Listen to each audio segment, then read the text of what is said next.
ਵਾਹਿਗੁਰੂ ਜੀ ਕਾ ਖਾਲਸਾ ਵਾਹਿਗੁਰੂ ਜੀ ਕੀ ਫਤਿਹ। ਪੰਥ Punjab panel discussion ਦੇਖ ਰਹੇ ਸਾਰੇ ਸੱਜਣਾਂ ਦਾ ਬਹੁਤ ਬਹੁਤ ਧੰਨਵਾਦ ਕਿ ਤੁਸੀਂ ਅੱਜ ਆਪਣੇ ਸਮੇਂ ਤੋਂ ਸਮਾਂ ਕੱਢ ਕੇ ਸਾਡੇ ਨਾਲ ਇਸ ਬੈਠਕ 'ਚ ਸ਼ਾਮਲ ਹੋਏ ਹੋ। ਸਾਡੇ ਅੱਜ ਦੇ ਡਿਸਕਸ਼ਨ ਦਾ ਟੌਪਿਕ ਹੋਏਗਾ ਪੰਜਾਬ ਦੀ ਐਗਰੀਰੀਅਨ ਕ੍ਰਾਈਸਿਸ, ਇਨਵਾਇਰਮੈਂਟਲ ਤੇ ਇਕੋਨੋਮਿਕ ਕ੍ਰਾਈਸਿਸ ਦੇ ਉੱਪਰ, ਜਿਹਦੇ ਵਿੱਚ ਸਾਡੇ ਕੋ-ਹੋਸਟ ਹੋਣਗੇ ਅੱਜ ਗੁਰਨਿਸ਼ਾਨ ਸਿੰਘ ਤੇ ਸਾਡੇ ਅੱਜ ਦੇ ਬੁਲਾਰੇ ਨੇ ਡਾਕਟਰ ਸਾਹਿਬ ਗਿਆਨ ਸਿੰਘ ਜੀ। ਵਾਹਿਗੁਰੂ ਜੀ ਕਾ ਖਾਲਸਾ ਵਾਹਿਗੁਰੂ ਜੀ ਕੀ ਫਤਿਹ। ਜੀ ਮੈਂ ਹਾਂ ਗੁਰਨਿਸ਼ਾਨ ਸਿੰਘ। ਜਿਸ ਤਰ੍ਹਾਂ ਆਪਣੇ ਭੈਣ ਜੀ ਨੇ ਦੱਸਿਆ ਹੈ ਕਿ ਅੱਜ ਦੇ ਆਪਣੇ ਨਾਲ ਬੁਲਾਰੇ ਜੁੜੇ ਹਨ, ਉਹਨਾਂ ਦਾ ਨਾਮ ਹੈ ਡਾਕਟਰ ਗਿਆਨ ਸਿੰਘ। ਇੱਕ ਫਾਰਮਰ ਪ੍ਰੋਫੈਸਰ ਰਹੇ ਨੇ ਇਕਨੋਮਿਕਸ ਤੇ ਪੰਜਾਬੀ ਯੂਨੀਵਰਸਿਟੀ ਪਟਿਆਲੇ ਦੇ ਵਿੱਚ। ਉਹਨਾਂ ਨੇ ਆਪਣੇ ਲੰਮੇ ਕਰੀਅਰ ਦੇ ਵਿੱਚ ਉਹਨਾਂ ਨੇ hundreds of research papers publish ਕੀਤੇ ਹੈਗੇ ਨੇ, ਜਿਨ੍ਹਾਂ ਦੇ ਵਿੱਚ ਉਹਨਾਂ ਨੇ ਜਿਹੜੇ ਪੰਜਾਬ ਦੇ ਮੁੱਦੇ ਸੀ ਐਗਰੀਰੀਅਨ ਇਕੋਨਮੀ ਦੇ ਸੰਬੰਧਿਤ ਜਾਂ ਕਿਸਾਨੀ ਸੰਬੰਧਿਤ ਜਾਂ ਕਰਜ਼ੇ ਦੇ ਸੰਬੰਧ, ਜਿਨ੍ਹਾਂ ਨੂੰ ਉਹਨੇ ਬੜੀ ਹੀ ਡੂੰਘਾਈ ਦੇ ਨਾਲ ਸਮਝਿਆ ਹੈ ਤੇ ਪੜ੍ਹਿਆ ਹੈ। ਅੱਜ ਆਪਾਂ ਜੋ ਮੌਜੂਦਾ ਕਾਨੂੰਨ ਅੱਜ ਦੇ ਆਏ ਹਨ ਤੇ ਜੋ ਕਿ ਪੰਜਾਬ ਦਾ ਇਤਿਹਾਸ ਰਿਹਾ ਹੈ ਐਗਰੀਰੀਅਨ ਕ੍ਰਾਈਸਿਸ ਦੇ ਵਿੱਚ, ਉਹ ਸਾਰੇ ਦੇ ਵਾਸਤੇ ਬਾਤਚੀਤ ਕਰਨ ਵਾਸਤੇ ਤੇ ਡਾਕਟਰ ਸਾਹਿਬ ਦੇ ਵਿਚਾਰ ਸਾਂਝੇ ਕਰਨ ਵਾਸਤੇ ਆਪਾਂ ਅੱਜ ਦਾ ਪ੍ਰੋਗਰਾਮ ਲਿਖਿਆ ਹੈ। ਅੱਜ ਪ੍ਰੋਗਰਾਮ ਸ਼ੁਰੂ ਕਰਨ ਲਈ ਮੈਂ ਡਾਕਟਰ ਸਾਹਿਬ ਤੁਹਾਨੂੰ ਬੇਨਤੀ ਕਰਨਾ ਚਾਹਾਂਗਾ ਕਿ ਜੇ ਤੁਸੀਂ ਕੁਝ 4-5 ਮਿੰਟਾਂ ਦੇ ਵਿੱਚ ਆਪਾਂ ਸਵਾਲ ਉੱਤਰ ਸ਼ੁਰੂ ਕਰਨ ਤੋਂ ਪਹਿਲਾਂ ਜੇ ਤੁਸੀਂ ਥੋੜਾ ਬਹੁਤ ਪਿਛਲੇ ਬਰੀਫਲੀ ਜਿਹੜਾ ਪਿਛਲੇ 50 ਤੋਂ 70 ਸਾਲ ਦੇ ਵਿੱਚ ਪੰਜਾਬ ਦਾ ਜੋ ਇਤਿਹਾਸ ਰਿਹਾ ਹੈ ਕਾਨੂੰਨਾਂ ਮੁਤਾਬਿਕ, ਜਿਹੜੀ ਆਪਣੀ ਐਵੋਲੂਸ਼ਨ ਰਹੀ ਹੈ ਐਗਰੀਰੀਅਨ ਕ੍ਰਾਈਸਿਸ ਦੀ, ਵੀ ਕਿੱਦਾਂ ਵੱਖ-ਵੱਖ ਕਾਨੂੰਨਾਂ ਕਾਰਨ ਕਿਹੜੀਆਂ ਪ੍ਰੋਬਲਮਾਂ ਆਈਆਂ ਹੈਗੀਆਂ ਨੇ ਤੇ ਜਿਸ ਕਰਕੇ ਆਪਾਂ ਅੱਜ ਦੀ ਸਥਿਤੀ ਤੇ ਪਹੁੰਚੇ ਹਾਂ। ਜੇ ਕਿ ਤੁਸੀਂ ਉਹ ਸਾਰੀਆਂ ਗੱਲਾਂ ਦਾ ਇੱਕ ਛੋਟਾ ਓਵਰਵਿਊ ਦੇ ਸਕਦੇ ਹੈਗੇ ਹੋ ਬਾਤਚੀਤ ਸ਼ੁਰੂ ਕਰਨ ਵਾਸਤੇ, ਉੱਥੋਂ ਆਪਾਂ ਸ਼ੁਰੂਆਤ ਕਰਨਾ ਚਾਹਾਂਗੇ। ਬਿਲਕੁਲ ਜੀ, ਮੈਂ ਦੱਸਦਾ ਜਿਹੜਾ ਖੇਤੀਬਾੜੀ ਦਾ ਇਤਿਹਾਸ ਹੈ ਇਹ ਤਾਂ 10-11 ਹਜ਼ਾਰ ਸਾਲ ਪੁਰਾਣਾ ਹੈ, ਪਰ ਜਿੰਨਾ ਤੁਸੀਂ ਕਿਹਾ ਉੱਥੋਂ ਸ਼ੁਰੂ ਕਰ ਲੈਂਦੇ ਹਾਂ ਕਿ 1960ਵੇਂ ਦੌਰਾਨ ਜਦੋਂ ਭਾਰਤ ਅਨਾਜ ਪਦਾਰਥਾਂ ਦੀ ਭਾਰੀ ਥੁੜ ਦਾ ਸਾਹਮਣਾ ਕਰ ਰਿਹਾ ਸੀ, ਕੇਂਦਰ ਸਰਕਾਰ ਨੂੰ ਬਾਹਰਲੇ ਦੇਸ਼ਾਂ ਤੋਂ ਅਨਾਜ ਮੰਗਵਾਉਣ ਲਈ ਠੂਠਾ ਫੜਨ ਵਰਗੀ ਨੌਬਤ ਦਾ ਸਾਹਮਣਾ ਕਰਨਾ ਪੈ ਰਿਹਾ ਸੀ, ਤਾਂ ਕੇਂਦਰ ਸਰਕਾਰ ਨੇ ਫੈਸਲਾ ਕੀਤਾ ਕਿ ਖੇਤੀਬਾੜੀ ਦੀ ਨਵੀਂ ਯੁਗਤ ਅਪਣਾਈ ਜਾਵੇ। ਜਿਹੜੀ ਖੇਤੀਬਾੜੀ ਦੀ ਨਵੀਂ ਯੁੱਗ ਸੀ ਇੱਕ ਪੈਕੇਜ ਸੀ ਜਿਹਦੇ ਵਿੱਚ ਵੱਧ ਝਾੜ ਦੇਣ ਵਾਲੇ ਬੀਜ, ਰਸਾਇਣਿਕ ਖਾਦਾਂ, ਯਕੀਨੀ ਸਿੰਚਾਈ, ਕੀਟਨਾਸ਼ਕ, ਨਦੀਨਨਾਸ਼ਕ, ਉੱਲੀਨਾਸ਼ਕ ਤੇ ਨਾਲ ਮਸ਼ੀਨਰੀ ਤੇ ਖੇਤੀਬਾੜੀ ਕਰਨ ਦੇ ਆਧੁਨਿਕ ਢੰਗਾਂ ਦਾ ਇੱਕ ਪਲੰਦਾ। ਪਰ ਉਦੋਂ ਬਾਅਦ ਫਿਰ ਇਹ ਦੇਖਿਆ ਗਿਆ ਕਿ ਇਹਨੂੰ ਸ਼ੁਰੂ ਕਿੱਥੇ ਕੀਤਾ ਜਾਵੇ। ਸਾਰੇ ਦੇਸ਼ ਦਾ ਅਧਿਐਨ ਕਰਨ ਤੋਂ ਬਾਅਦ ਇਹ ਹੋਇਆ ਕਿ ਇਹਨੂੰ ਪੰਜਾਬ ਸ਼ੁਰੂ ਕੀਤਾ ਜਾਵੇ, ਕਿਉਂਕਿ ਪੰਜਾਬ ਦੇ ਕੁਦਰਤੀ ਸਾਧਨ, ਧਰਤੀ ਹੇਠਲਾ ਪਾਣੀ, ਭੂਮੀ ਦੀ ਸਿਹਤ ਬਹੁਤ ਅਮੀਰ ਨੇ, ਇੱਥੋਂ ਦਾ ਆਬ ਹਵਾ ਬਹੁਤ ਵਧੀਆ ਤੇ ਇੱਥੋਂ ਦੇ ਕਿਸਾਨ, ਖੇਤ ਮਜ਼ਦੂਰ ਤੇ ਪਿੰਡੂ ਛੋਟੇ ਕਾਰੀਗਰ ਹੱਡ ਭੰਨਵੀਂ ਮਿਹਨਤ ਨਾਲ ਇਹ ਖੇਤੀਬਾੜੀ ਕਰਦੇ ਨੇ। ਇਹਨੂੰ ਪੰਜਾਬ 'ਚ ਸ਼ੁਰੂ ਕੀਤਾ ਗਿਆ। ਜਦੋਂ ਪੰਜਾਬ ਸ਼ੁਰੂ ਕੀਤਾ ਗਿਆ ਤਾਂ 1965 ਤੋਂ ਲੈ ਕੇ 69 ਤੱਕ ਖੇਤੀਬਾੜੀ ਜਿਣਸਾਂ ਦੀਆਂ ਕੀਮਤਾਂ ਕਿਸਾਨਾਂ ਦੇ ਹੱਕ 'ਚ ਦਿੱਤੀਆਂ ਗਈਆਂ ਤੇ ਉਹਦੇ ਨਾਲ ਸਾਰੇ ਕਿਸਾਨਾਂ ਦੀ ਆਮਦਨ ਵਧੀ, ਭਾਵੇਂ ਵੱਡੇ ਕਿਸਾਨਾਂ ਦੀ ਵੱਧ ਵਧੀ ਤੇ ਛੋਟੇ ਕਿਸਾਨਾਂ ਦੀ ਘੱਟ ਵਧੀ। ਪਰ 1970 ਤੋਂ ਲੈ ਕੇ ਹੁਣ ਤੱਕ ਦੇ 50 ਸਾਲ ਨੇ ਜਿਹੜੇ, ਉਹ ਜਿਹੜੀਆਂ ਹੁਣ ਕੀਮਤਾਂ ਦਿੱਤੀਆਂ ਜਾ ਰਹੀਆਂ ਨੇ, ਜਾਂ ਪਹਿਲਾਂ ਉਹਦਾ ਨਾਂ ਸੀ ਐਗਰੀਕਲਚਰ ਪ੍ਰਾਈਸਿਸ ਕਮਿਸ਼ਨ, ਹੁਣ ਹੈ commission on agriculture cost and prices, ਬਦਲ ਕੇ ਭੁਲੇਖਾ ਦੇਣ ਲਈ ਜਿਵੇਂ ਉਹ ਕਾਸਟ ਆਫ ਪ੍ਰੋਡਕਸ਼ਨ ਉਹਦਾ ਬੇਸ ਬਣਾਉਂਦਾ ਹੋਵੇ ਕੀਮਤਾਂ ਦੇ ਸਿਫਾਰਿਸ਼ ਕਰਨ ਮੌਕੇ, ਤੇ ਉਹ ਲਗਾਤਾਰ ਘਾਟੇ ਵਾਲੀਆਂ ਪੈ ਰਹੀਆਂ ਨੇ। ਇਸ ਕਰਕੇ ਪੰਜਾਬ ਦੇ ਕਿਸਾਨ ਵੱਖ-ਵੱਖ ਪੱਖਾਂ ਤੋਂ ਬਹੁਤ ਸਾਰੀਆਂ ਸਮੱਸਿਆਵਾਂ ਦਾ ਸਾਹਮਣਾ ਕਰ ਰਿਹਾ ਹੈ। ਜਿਹੜੀ ਅਸੀਂ ਐਗਰੀਰੀਅਨ ਕ੍ਰਾਈਸਿਸ ਦੀ ਗੱਲ ਕਰਦੇ ਹਾਂ, ਉਹ ਤਾਂ ਹੈ ਕਿ ਓਵਰਆਲ ਖੇਤੀਬਾੜੀ ਦਾ ਕ੍ਰਾਈਸਿਸ, ਜਿਸ 'ਚ ਕਿਸਾਨਾਂ, ਖੇਤ ਮਜ਼ਦੂਰਾਂ, ਪਿੰਡੂ ਛੋਟੇ ਕਾਰੀਗਰਾਂ ਦੀਆਂ ਸਮੱਸਿਆਵਾਂ ਨੇ, ਨਾਲ ਧਰਤੀ ਹੇਠਲੇ ਪਾਣੀ ਦੀ ਸਮੱਸਿਆ, ਸਾਡੇ ਵਾਤਾਵਰਨ ਦੀ ਸਮੱਸਿਆ, ਧਰਤੀ ਦੀ ਭੂਮੀ ਦੀ ਸਿਹਤ ਦੀ ਸਮੱਸਿਆ, ਹੋਰ ਸਾਰਾ ਕੁਛ। ਪਰ ਕੁੱਲ ਮਿਲਾ ਕੇ ਜਿਹੜੇ ਖੇਤੀਬਾੜੀ 'ਚ 3 ਵਰਗ ਨੇ, ਕਿਸਾਨ, ਖੇਤ ਮਜ਼ਦੂਰ ਤੇ ਛੋਟੇ ਕਾਰੀਗਰ, ਉਹਨਾਂ ਦੀ ਹਾਲਤ ਦਿਨੋਂ ਦਿਨ ਪਤਲੀ ਹੁੰਦੀ ਆ ਰਹੀ ਹੈ। ਜਿੰਨੇ ਕੁ ਹੁਣ ਤੱਕ ਅਧਿਐਨ ਅਸੀਂ ਪੰਜਾਬ ਦੇ ਸੰਬੰਧ 'ਚ ਕੀਤੇ ਨੇ, ਉਹਨਾਂ ਤੋਂ ਇੱਕੋ ਗੱਲ ਸਾਹਮਣੇ ਆਉਂਦੀ ਹੈ ਕਿ ਲਗਭਗ ਸਾਰੇ ਛੋਟੇ ਕਿਸਾਨ, 5 ਏਕੜ ਤੋਂ ਥੱਲੇ ਵਾਲੇ ਖੇਤ ਮਜ਼ਦੂਰ ਤੇ ਪਿੰਡੂ ਕਾਰੀਗਰ, ਇਹ ਕਰਜ਼ੇ ਤੇ ਗਰੀਬੀ ਜੰਮਦੇ ਆ, ਕਰਜ਼ੇ ਤੇ ਗਰੀਬੀ 'ਚ ਔਖੀ ਦਿਨ ਕੱਟੀ ਕਰਦੇ ਆ ਤੇ ਆਉਣ ਵਾਲੀਆਂ ਪੀੜ੍ਹੀਆਂ ਲਈ ਕਰਜ਼ੇ ਦਾ ਪਹਾੜ ਤੇ ਘੋਰ ਗਰੀਬੀ ਛੱਡ ਕੇ ਜਾਂ ਤਾਂ ਤੰਗੀਆਂ ਤੁਰਸ਼ੀਆਂ ਵਾਲੀ ਮੌਤ ਮਰ ਰਹੇ ਨੇ, ਜਾਂ ਫਿਰ ਉਹ ਖੁਦਕਸ਼ੀਆਂ ਦੇ ਰਾਹ ਵੀ ਪੈ ਰਹੇ ਨੇ। ਇਸ ਲਈ ਕੁੱਲ ਮਿਲਾ ਕੇ ਸਿਨੈਰੀਓ ਇਸ ਤਰ੍ਹਾਂ ਦਾ ਹੈਗਾ ਕਿ ਜਿਹੜਾ ਖੇਤੀਬਾੜੀ ਕਰਨ ਵਾਲੇ ਵਰਗ ਨੇ ਜਾਂ ਖੇਤੀਬਾੜੀ ਤੇ ਨਿਰਭਰ ਵਰਗ ਨੇ ਉਹਨਾਂ ਨੂੰ ਦਿਨੋਂ ਦਿਨ ਦੁਰਕਾਰਿਆ ਜਾ ਰਿਹਾ ਹੈ, ਉਜਾੜਿਆ ਜਾ ਰਿਹਾ ਹੈ। ਹਾਂਜੀ ਡਾਕਟਰ ਸਾਹਿਬ, ਜਿਵੇਂ ਆਪਾਂ ਗੱਲ ਕੀਤੀ ਹੈ ਕਿ ਪੰਜਾਬ ਦੇ ਵਿੱਚ ਅੱਡ ਅੱਡ ਤਰ੍ਹਾਂ ਦੀਆਂ ਖਾਦਾਂ ਲਿਆਂਦੀਆਂ ਗਈਆਂ, ਪੈਸਟੀਸਾਈਡ, ਇਨਸੈਕਟੀਸਾਈਡ ਲਿਆਂਦੇ ਗਏ, ਮੈਂ ਇਹ ਜਾਣਨਾ ਚਾਹੁੰਦੀ ਹਾਂ ਕਿ ਇਹ ਜਿਹੜਾ ਹੋਇਆ ਸਾਰਾ ਕੁਝ ਸਿਰਫ ਪੰਜਾਬ 'ਚ ਹੀ ਕਿਉਂ ਹੋਇਆ, ਤੇ ਜਿਹੜਾ ਐਗਰੀਕਲਚਰਲ ਕ੍ਰਾਈਸਿਸ ਹੈ ਉਹ ਸਿਰਫ ਪੰਜਾਬ ਦੇ ਵਿੱਚ ਹੀ ਹੈ, ਤੇ ਜਿਹੜਾ ਬਾਕੀ ਸੂਬੇ ਨੇ ਸਾਡੇ, ਉਹਨਾਂ ਦੇ ਵਿੱਚ ਜਿਹੜੇ ਕਿਹੋ ਜਿਹੇ ਸਰਕਮਸਟਾਂਸਿਸ ਨੇ, ਉੱਥੇ ਲੋਕ ਕਿਵੇਂ ਸਰਵਾਈਵ ਕਰਦੇ ਆ? ਜਿਵੇਂ ਸਾਡੇ ਪੰਜਾਬ ਦੇ ਵਿੱਚ ਜਿਹੜੀ ਖੇਤੀ ਆ ਉਹ ਇੱਕ ਤਰ੍ਹਾਂ ਲੋਕਾਂ ਦਾ ਲਾਈਵਲੀਹੁੱਡ ਆ, ਤੇ ਕਮਰਸ਼ੀਅਲਾਈਜ਼ ਬਹੁਤ ਜ਼ਿਆਦਾ, ਬਹੁਤ ਘੱਟ ਤੱਕ ਹੈ। ਮੈਂ ਇਹ ਜਾਣਨਾ ਚਾਹੁੰਦੀ ਹਾਂ ਕਿ ਬਾਕੀ ਸੂਬਿਆਂ ਦੇ ਵਿੱਚ ਕੀ ਖੇਤੀ ਕਮਰਸ਼ੀਅਲਾਈਜ਼ਡ ਹੈ, ਜਾਂ ਉੱਥੇ ਵੀ ਉਹਨਾਂ ਦਾ ਜਿਹੜਾ ਲਾਈਵਲੀਹੁੱਡ ਹੈ? ਨਹੀਂ ਬੇਟਾ, ਇਹ ਦੇਖੋ ਜਿਹੜਾ ਹੈਗਾ ਇਹ ਪੰਜਾਬ ਦੇ ਵਿੱਚ ਜਿਹੜੀ ਖੇਤੀ ਹੈ ਉਹ ਜ਼ਿੰਦਗੀ ਦੇ ਲਈ ਤਾਂ ਜ਼ਰੂਰੀ ਹੈ, ਲਾਈਵਲੀਹੁੱਡ ਤਾਂ ਹੈਗੀ ਪੂਰੇ ਭਾਰਤ 'ਚ ਹੈ ਲਾਈਵਲੀਹੁੱਡ। ਜਿਹੜਾ ਕ੍ਰਾਈਸਿਸ ਹੈ ਇਹ ਇਕੱਲੇ ਪੰਜਾਬ ਦਾ ਕ੍ਰਾਈਸਿਸ ਨਹੀਂ, ਪੂਰੇ ਭਾਰਤ ਦਾ ਕ੍ਰਾਈਸਿਸ ਹੈ।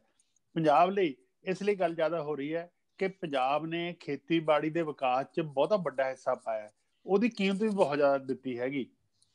ਇਸ ਲਈ ਜੇ ਅੱਜ ਵਾਲਾ ਸੰਘਰਸ਼ ਪੰਜਾਬ ਤੋਂ ਸ਼ੁਰੂ ਹੋਇਆ, ਕਿਸਾਨਾਂ ਨੇ ਕੀਤਾ, ਨਾ ਤਾਂ ਹੁਣ ਇਹ ਇਕੱਲੇ ਕਿਸਾਨਾਂ ਦਾ ਸੰਘਰਸ਼ ਰਿਹਾ ਹੈ, ਨਾ ਇਕੱਲੇ ਪੰਜਾਬ ਦਾ ਸੰਘਰਸ਼ ਰਿਹਾ। ਹਾਂ, ਲੀਡਰਸ਼ਿਪ ਜ਼ਰੂਰ ਹੈ ਪੰਜਾਬ ਦੇ ਕਿਸਾਨਾਂ ਦੀ ਹੈਗੀ, ਹੁਣ ਤਾਂ ਇਹ ਆਮ ਲੋਕਾਂ ਦਾ ਸੰਘਰਸ਼ ਹੋ ਗਿਆ। 20 ਤੋਂ ਵੱਧ ਸੂਬਿਆਂ 'ਚ ਲੋਕ ਸੰਘਰਸ਼ ਕਰ ਰਹੇ ਨੇ, ਇਹਨਾਂ ਨੇ ਅਵੇਅਰ ਕੀਤਾ ਹੈਗਾ। ਇਸ ਲਈ ਇਹਨੂੰ ਇਕੱਲਾ ਪੰਜਾਬ ਤੱਕ ਕਰਕੇ ਦੇਖਣਾ ਇਹ ਕੋਈ ਬਹੁਤ ਮੇਰੇ ਖਿਆਲ ਸਮਝ ਵਾਲੀ ਗੱਲ ਨਹੀਂ ਹੋਊਗੀ, ਕਿਉਂਕਿ ਬਾਕੀ ਜਗ੍ਹਾ ਵੀ ਜਿਹੜੀ ਹੈਗੀ ਹਾਲਤ ਉਹ ਬਹੁਤ ਹੀ ਮਾੜੀ ਹੈਗੀ ਹੈ, ਤੇ ਉੱਥੇ ਵੀ ਲੋਕ ਮਰ ਰਹੇ ਨੇ, ਖੁਦਕਸ਼ੀਆਂ ਕਰ ਰਹੇ, ਤੇ ਉੱਥੇ ਵੀ ਬਾਰ-ਬਾਰ ਉੱਠ ਰਿਹਾ। ਲੌਂਗ ਮਾਰਚ ਉਹਦਾ ਨਾਸਿਕ ਤੋਂ ਲੈ ਕੇ ਮੁੰਬਈ ਤੱਕ ਆਪਾਂ ਨੇ ਕੀਤਾ, ਉੱਦਾਂ ਮਹਾਰਾਸ਼ਟਰ ਵਾਲਿਆਂ ਨੇ ਕੀਤਾ ਸੀ। ਜੇ ਉੱਥੇ ਸੰਘਰਸ਼ ਹੋ ਤਾਂ ਹੀ ਲੋਕਾਂ ਦੀ ਸਮੱਸਿਆਵਾਂ ਤਾਂ ਹੋ ਰਹੀਆਂ ਨੇ। ਇਸ ਲਈ ਇਹ ਸੰਘਰਸ਼ ਪੂਰੇ ਭਾਰਤ ਦਾ, ਪਰ ਪੰਜਾਬ ਤੇ ਸੇਕ ਇਸ ਲਈ ਵੱਧ ਪੈਂਦਾ ਹੈ ਕਿ ਇਹਨੂੰ ਸ਼ੁਰੂ, ਪਹਿਲਾਂ ਤੁਹਾਡਾ ਸਵਾਲ ਸੀ ਬੇਟਾ ਕਿ ਪੰਜਾਬ 'ਚ ਕਿਉਂ ਕੀਤਾ ਗਿਆ। ਜਦੋਂ ਕੇਂਦਰੀ ਸਰਕਾਰ ਠੂਠਾ ਫੜ ਕੇ ਬਾਹਰਲੇ ਦੇਸ਼ਾਂ ਤੋਂ ਅਨਾਜ ਮੰਗਵਾਉਣ ਦਾ ਤਰਲਾ ਕਰਦੀ ਸੀ ਤੇ ਅਮਰੀਕਾ ਤੋਂ PL 480 ਥੱਲੇ ਅਮਰੀਕਾ ਦੇ ਕੰਡੀਸ਼ਨਾਂ ਮੰਨ ਕੇ ਅਨਾਜ ਮੰਗਵਾਇਆ ਗਿਆ ਸੀ, ਤਾਂ ਉਸ ਮੌਕੇ ਜਦੋਂ ਨਿਊ ਐਗਰੀਕਲਚਰ ਟੈਕਨੋਲੋਜੀ ਨੂੰ ਅਪਣਾਉਣ ਦਾ ਫੈਸਲਾ ਹੋਇਆ ਤਾਂ ਸਾਰੇ ਦੇਸ਼ ਦਾ ਅਧਿਐਨ ਕੀਤਾ ਗਿਆ ਕਿ ਕਿੱਥੇ ਸ਼ੁਰੂ ਕੀਤੀ ਜਾਵੇ। ਉਹ ਪੰਜਾਬ 'ਚ ਇਸ ਲਈ ਸ਼ੁਰੂ ਕੀਤੀ ਗਈ ਕਿ ਪੰਜਾਬ ਦੇ ਜਿਹੜੇ ਕੁਦਰਤੀ ਸਾਧਨ ਨੇ, ਜ਼ਮੀਨ ਦੀ ਸਿਹਤ, ਧਰਤੀ ਹੇਠਲਾ ਪਾਣੀ, ਆਬ ਹਵਾ, ਉਹ ਬਾਕੀ ਪੂਰੇ ਦੇਸ਼ ਨਾਲੋਂ ਵਧੀਆ ਹੈਗਾ। ਅੱਜ ਵੀ ਜਾਈਏ ਜੇ ਤਾਂ ਸਾਰਾ ਸਾਲ ਪੰਜਾਬ 'ਚ ਫਸਲਾਂ ਹੁੰਦੀਆਂ ਨੇ, ਤੇ ਇੱਥੋਂ ਦੇ ਜਿਹੜੇ ਕਿਸਾਨ, ਖੇਤ ਮਜ਼ਦੂਰ ਦੇ ਪਿੰਡੋਂ ਛੋਟੇ ਕਾਰੀਗਰ ਸੀ, ਉਹ ਹੱਡ ਭੰਨਵੀਂ ਮਿਹਨਤ ਕਰਦੇ ਸੀ ਕਿ ਇਹ ਹੈ ਕਿ ਜਿਹੜੀ ਵੀ ਉਹਨਾਂ ਨੂੰ ਫਸਲ ਚਾਹੀਦੀ ਹੈ ਉਹ ਪੈਦਾ ਕਰ ਸਕਦੇ ਆ। ਇਸ ਲਈ ਇਹਨਾਂ ਨੇ ਦੇਸ਼ ਦੀਆਂ ਅਨਾਜ ਦੀਆਂ ਲੋੜਾਂ ਨੂੰ ਪੂਰਾ ਕਰਨ ਲਈ ਇਹ ਜਿਹੜਾ ਹੈਗਾ ਨਿਊ ਐਗਰੀਕਲਚਰ ਟੈਕਨੋਲੋਜੀ ਜਾਂ ਨਿਊ ਐਗਰੀਕਲਚਰ ਸਟ੍ਰੈਟਜੀ ਸਭ ਤੋਂ ਪਹਿਲਾਂ ਪੰਜਾਬ 'ਚ ਸ਼ੁਰੂ ਕੀਤੀ ਸੀ। ਹਾਂਜੀ, ਜੇ ਆਪਾਂ ਸਭ ਦੇਖਣਾ ਚਾਹੀਏ 47 ਤੋਂ ਬਾਅਦ ਕਿਹਾ ਜਾਂਦਾ ਵੀ ਜੋ ਇੰਡੀਆ ਹੈ ਉਹ ਫੈਡਰਲਿਜ਼ਮ ਢਾਂਚੇ ਨੂੰ ਕਹ ਲਓ ਮੁੱਖ ਰੱਖ ਕੇ ਚੱਲਣ ਦੀ ਗੱਲਬਾਤ ਹੋਈ ਸੀ। ਜਦੋਂ ਆਪਾਂ ਐਗਰੀਕਲਚਰ ਪਾਲਿਸੀ ਦੀ ਗੱਲਬਾਤ ਕਰਦੇ ਹਾਂ ਤੇ ਜੇ ਆਪਾਂ ਦੇਖੀਏ ਕਾਫੀ ਜਿਹੜੇ ਬਦਲਾਅ ਜਾਂ ਚੇਂਜਸ ਆ ਇਸੇ ਸੈਂਟਰ ਤੋਂ ਆਉਂਦੇ ਰਹੇ ਆ, ਹਾਲਾਂਕਿ ਉੱਥੇ ਗੱਲ ਸੂਬੇ ਦੀ ਹੋਣੀ ਚਾਹੀਦੀ ਸੀ। ਤਾਂ ਉਹ ਜਿਹੜਾ ਸਟੇਟ ਤੇ ਸੈਂਟਰ ਦਾ ਰਿਲੇਸ਼ਨਸ਼ਿਪ ਰਿਹਾ ਉਸ ਦਾ ਕੀ ਕਹ ਲਓ ਵੀ ਇੰਪੈਕਟ ਪਿਆ ਹੈਗਾ ਆਪਣੇ ਜਿਹੜਾ ਐਗਰੀਰੀਅਨ ਕ੍ਰਾਈਸਿਸ ਹੈਗਾ ਪੰਜਾਬ ਦਾ ਉਸ ਦੇ ਉੱਤੇ? ਦੇਖੋ, ਜਿਹੜੀ ਤੁਸੀਂ ਸੰਘੀ ਢਾਂਚੇ ਦੀ ਗੱਲ ਕਰਦੇ ਹੋ, ਸਾਡੇ ਸੰਵਿਧਾਨ ਨੇ ਤਾਂ ਸਾਨੂੰ ਇੰਨਾ ਸੰਘੀ ਢਾਂਚਾ ਖੂਬਸੂਰਤ ਦਿੱਤਾ ਸੀ ਜਿਹ 'ਚ ਬਹੁਤ ਅੱਗੇ ਜਾਇਆ ਜਾ ਸਕਦਾ ਸੀ, ਪਰ ਇਹ ਤਾਂ ਬਹੁਤ ਹੀ ਜਲਦੀ ਜਿਹੜੀ ਸਾਡੀ ਪਹਿਲੀ ਸਰਕਾਰ ਸੀ ਇਹ ਉਹਦੇ ਦੌਰਾਨ ਇਹ ਸ਼ੁਰੂ ਹੋ ਗਿਆ ਕਿ ਸੰਘੀ ਢਾਂਚੇ ਦੇ ਵਿੱਚ ਮੋਰੀਆਂ ਕਰਨੀਆਂ, ਹੈ ਨਾ, ਤੇ ਹੌਲੀ ਹੌਲੀ ਸਾਰੀਆਂ ਸਰਕਾਰਾਂ ਸੰਘੀ ਢਾਂਚੇ ਨੂੰ ਕਮਜ਼ੋਰ ਕਰਦੀਆਂ ਆ ਰਹੀਆਂ ਨੇ। ਪਰ ਹੁਣ ਬਹੁਤਾ ਵੱਡਾ ਝਟਕਾ ਹੈ ਕਿ ਖੇਤੀਬਾੜੀ ਅਤੇ ਖੇਤੀਬਾੜੀ ਦਾ ਮੰਡੀਕਰਨ ਸਟੇਟ ਸਬਜੈਕਟ ਹੈਗਾ। ਇਹਦੇ ਵਿੱਚ ਜਿਹੜੇ ਕਾਨੂੰਨ ਬਣਾਏ ਗਏ ਨੇ ਇਹ ਸੰਘੀ ਢਾਂਚੇ ਸੰਘੀ ਕੁੱਟੀ ਗਈ ਹੈਗੀ। ਇਹ ਸੰਘੀ ਢਾਂਚਾ ਪਹਿਲਾਂ ਕਮਜ਼ੋਰ ਆ, ਉਹਨੂੰ ਹੋਰ ਜ਼ਿਆਦਾ ਕਮਜ਼ੋਰ ਕੀਤਾ ਗਿਆ ਹੈਗਾ। ਇਸ ਲਈ ਮੈਂ ਜੇ ਇਹ ਕਹਾਂ ਕਿ ਸਿਰਫ ਤੇ ਸਿਰਫ ਅੱਜ ਵਾਲੀ NDA ਗੌਰਮੈਂਟ ਇਹਦੇ ਲਈ ਜ਼ਿੰਮੇਵਾਰ ਹੈ, ਉਹ 3 ਕਾਨੂੰਨ ਬਣਾਉਣ ਲਈ ਜ਼ਿੰਮੇਵਾਰ ਹੈ, ਵੱਡਾ ਧੱਕਾ ਦੇਣ ਲਈ ਜ਼ਿੰਮੇਵਾਰ ਹੈ, ਪਰ ਸ਼ੁਰੂ ਤੋਂ ਪਹਿਲਾਂ ਉਦੋਂ ਸਾਰੀਆਂ ਸਰਕਾਰਾਂ ਸੰਘੀ ਢਾਂਚੇ ਨੂੰ ਕਮਜ਼ੋਰ ਕਰਦੇ ਆ ਰਹੇ ਨੇ ਕਿਉਂਕਿ ਸੈਂਟਰ ਦੀ ਮਜ਼ਬੂਤੀ ਵੱਲ ਹੀ ਚੱਲਦੀਆਂ ਆ ਰਹੀਆਂ ਨੇ। ਡਾਕਟਰ ਸਾਹਿਬ, ਆਪਾਂ ਇੱਕ ਗੱਲ ਕਰਦੇ ਹਾਂ ਕਿ ਜਿਵੇਂ 1991 ਦੇ ਵਿੱਚ ਇਕੋਨਮਿਕ ਲਿਬਰਲਾਈਜੇਸ਼ਨ ਹੋਈ ਜਿਹਦੇ ਵਿੱਚ ਮੰਡੀਆਂ ਨੂੰ ਖੋਲ ਦਿੱਤਾ ਗਿਆ, ਪ੍ਰਾਈਵੇਟਾਈਜੇਸ਼ਨ ਹੋ ਗਈ। ਤੇ ਉਦੋਂ ਵੀ ਮੀਡੀਆ ਨੇ ਇਹੀ ਪ੍ਰਚਾਰਿਆ ਕਿ ਹਾਂ ਇਹ ਬਹੁਤ ਡਿਵੈਲਪਮੈਂਟ ਲਈ ਕੀਤਾ ਗਿਆ, ਸਰਕਾਰਾਂ ਨੇ ਬਹੁਤ ਚੰਗਾ ਫੈਸਲਾ ਕੀਤਾ। ਤੇ ਉਹੀ ਸੇਮ ਅੱਜ ਦੇ ਰਿਫਾਰਮਸ ਨਾਲ ਹੋ ਰਿਹਾ ਕਿ ਹਾਂ ਇਹ ਆਰਡੀਨੈਂਸਿਸ ਨੇ ਜਿਹੜੇ ਸਾਨੂੰ ਇੰਡਸਟਰੀਅਲਾਈਜੇਸ਼ਨ ਵੱਲ ਲੈ ਕੇ ਜਾਣਗੇ, ਸਾਨੂੰ ਡਿਵੈਲਪ ਬਣਾਉਣਗੇ। ਸੋ ਅਸੀਂ ਥੋੜਾ ਕੁ ਜਾਣਨਾ ਚਾਹੁੰਦੇ ਹਾਂ ਕਿ ਜਿਹੜੇ ਉਹ ਰੀਫਾਰਮ ਹੋਏ ਸੀਗੇ 1991 ਦੇ ਵਿੱਚ, ਉਹਨਾਂ ਦਾ ਕੀ ਇੰਪੈਕਟ ਪਿਆ ਹੈ ਅੱਜ ਦੇ ਹਾਲਾਤਾਂ 'ਚ, ਤੇ ਉਹਨਾਂ ਦੇ ਹਾਲਾਤਾਂ ਦੇ ਵਿੱਚ ਕੀ ਇੰਪੈਕਟ ਰਿਹਾ 1991 ਦੀ ਲਿਬਰਲਾਈਜੇਸ਼ਨ ਦਾ। ਦੇਖੋ ਬੇਟੇ, ਜਿਹੜੀ 1991 ਚ ਅਸੀਂ ਨਿਊ ਇਕਨੋਮਿਕ ਪਾਲਿਸੀਜ਼ ਅਪਣਾਈਆਂ ਸੀ, ਉਹਨੂੰ LPG ਮਾਡਲ ਕਹਿੰਦੇ ਆ, ਲਿਬਰਲਾਈਜੇਸ਼ਨ, ਪ੍ਰਾਈਵੇਟਾਈਜੇਸ਼ਨ, ਗਲੋਬਲਾਈਜੇਸ਼ਨ।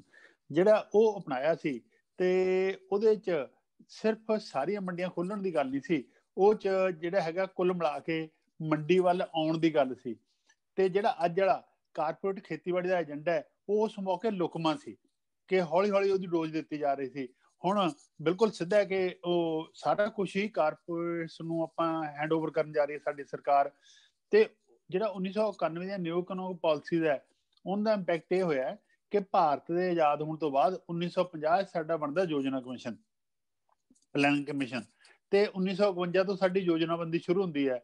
ਜਿਹੜਾ ਹਿੰਦੁਸਤਾਨ 'ਚ ਪਲੈਨਿੰਗ ਦਾ ਪੀਰੀਅਡ ਹੈ, ਉਹ ਮੰਨਿਆ ਜਾਂਦਾ ਵੀ ਜਿਹੜਾ ਸਭ ਤੋਂ ਸ਼ਾਨਦਾਰ ਪੀਰੀਅਡ ਹੈ 1951 ਤੋਂ 80 ਤੱਕ, ਉਹ ਸਾਡਾ ਪਬਲਿਕ ਸੈਕਟਰ ਵੀ ਵਧਿਆ ਤੇ ਇੰਪਲਾਇਮੈਂਟ ਵੀ ਵਧੀ। ਨਾਲ ਨਾਲ ਇਹ ਹੈ ਕਿ ਸਾਡੇ ਦੇਸ਼ 'ਚ ਇਕਨੋਮਿਕ ਡਿਸਪੈਰਿਟੀਜ਼ ਵੀ ਘਟੀਆਂ। ਇਹ ਜਿਹੜਾ ਹੈਗਾ ਐਸਟੈਬਲਿਸ਼ਡ ਫੈਕਟ ਹੈ, ਇੰਪੀਰੀਕਲ ਸਟੱਡੀ ਦਾ ਫੈਕਟ ਹੈਗਾ। ਪਰ 1991 ਤੋਂ ਜਦੋਂ ਤੋਂ ਅਸੀਂ ਇਹ ਨਿਊ ਇਕਨੋਮਿਕ ਪਾਲਿਸੀਜ਼ ਅਪਣਾਈਆਂ ਨੇ, ਇਹਦੇ ਨਾਲ ਸਾਡਾ ਇਕਨੋਮਿਕ ਡਿਸਪੈਰਿਟੀਜ਼, ਇਕਨੋਮਿਕ ਇਨਇਕੁਐਲਿਟੀਜ਼ ਬਹੁਤ ਤੇਜ਼ੀ ਨਾਲ ਵਧ ਰਹੀਆਂ ਨੇ।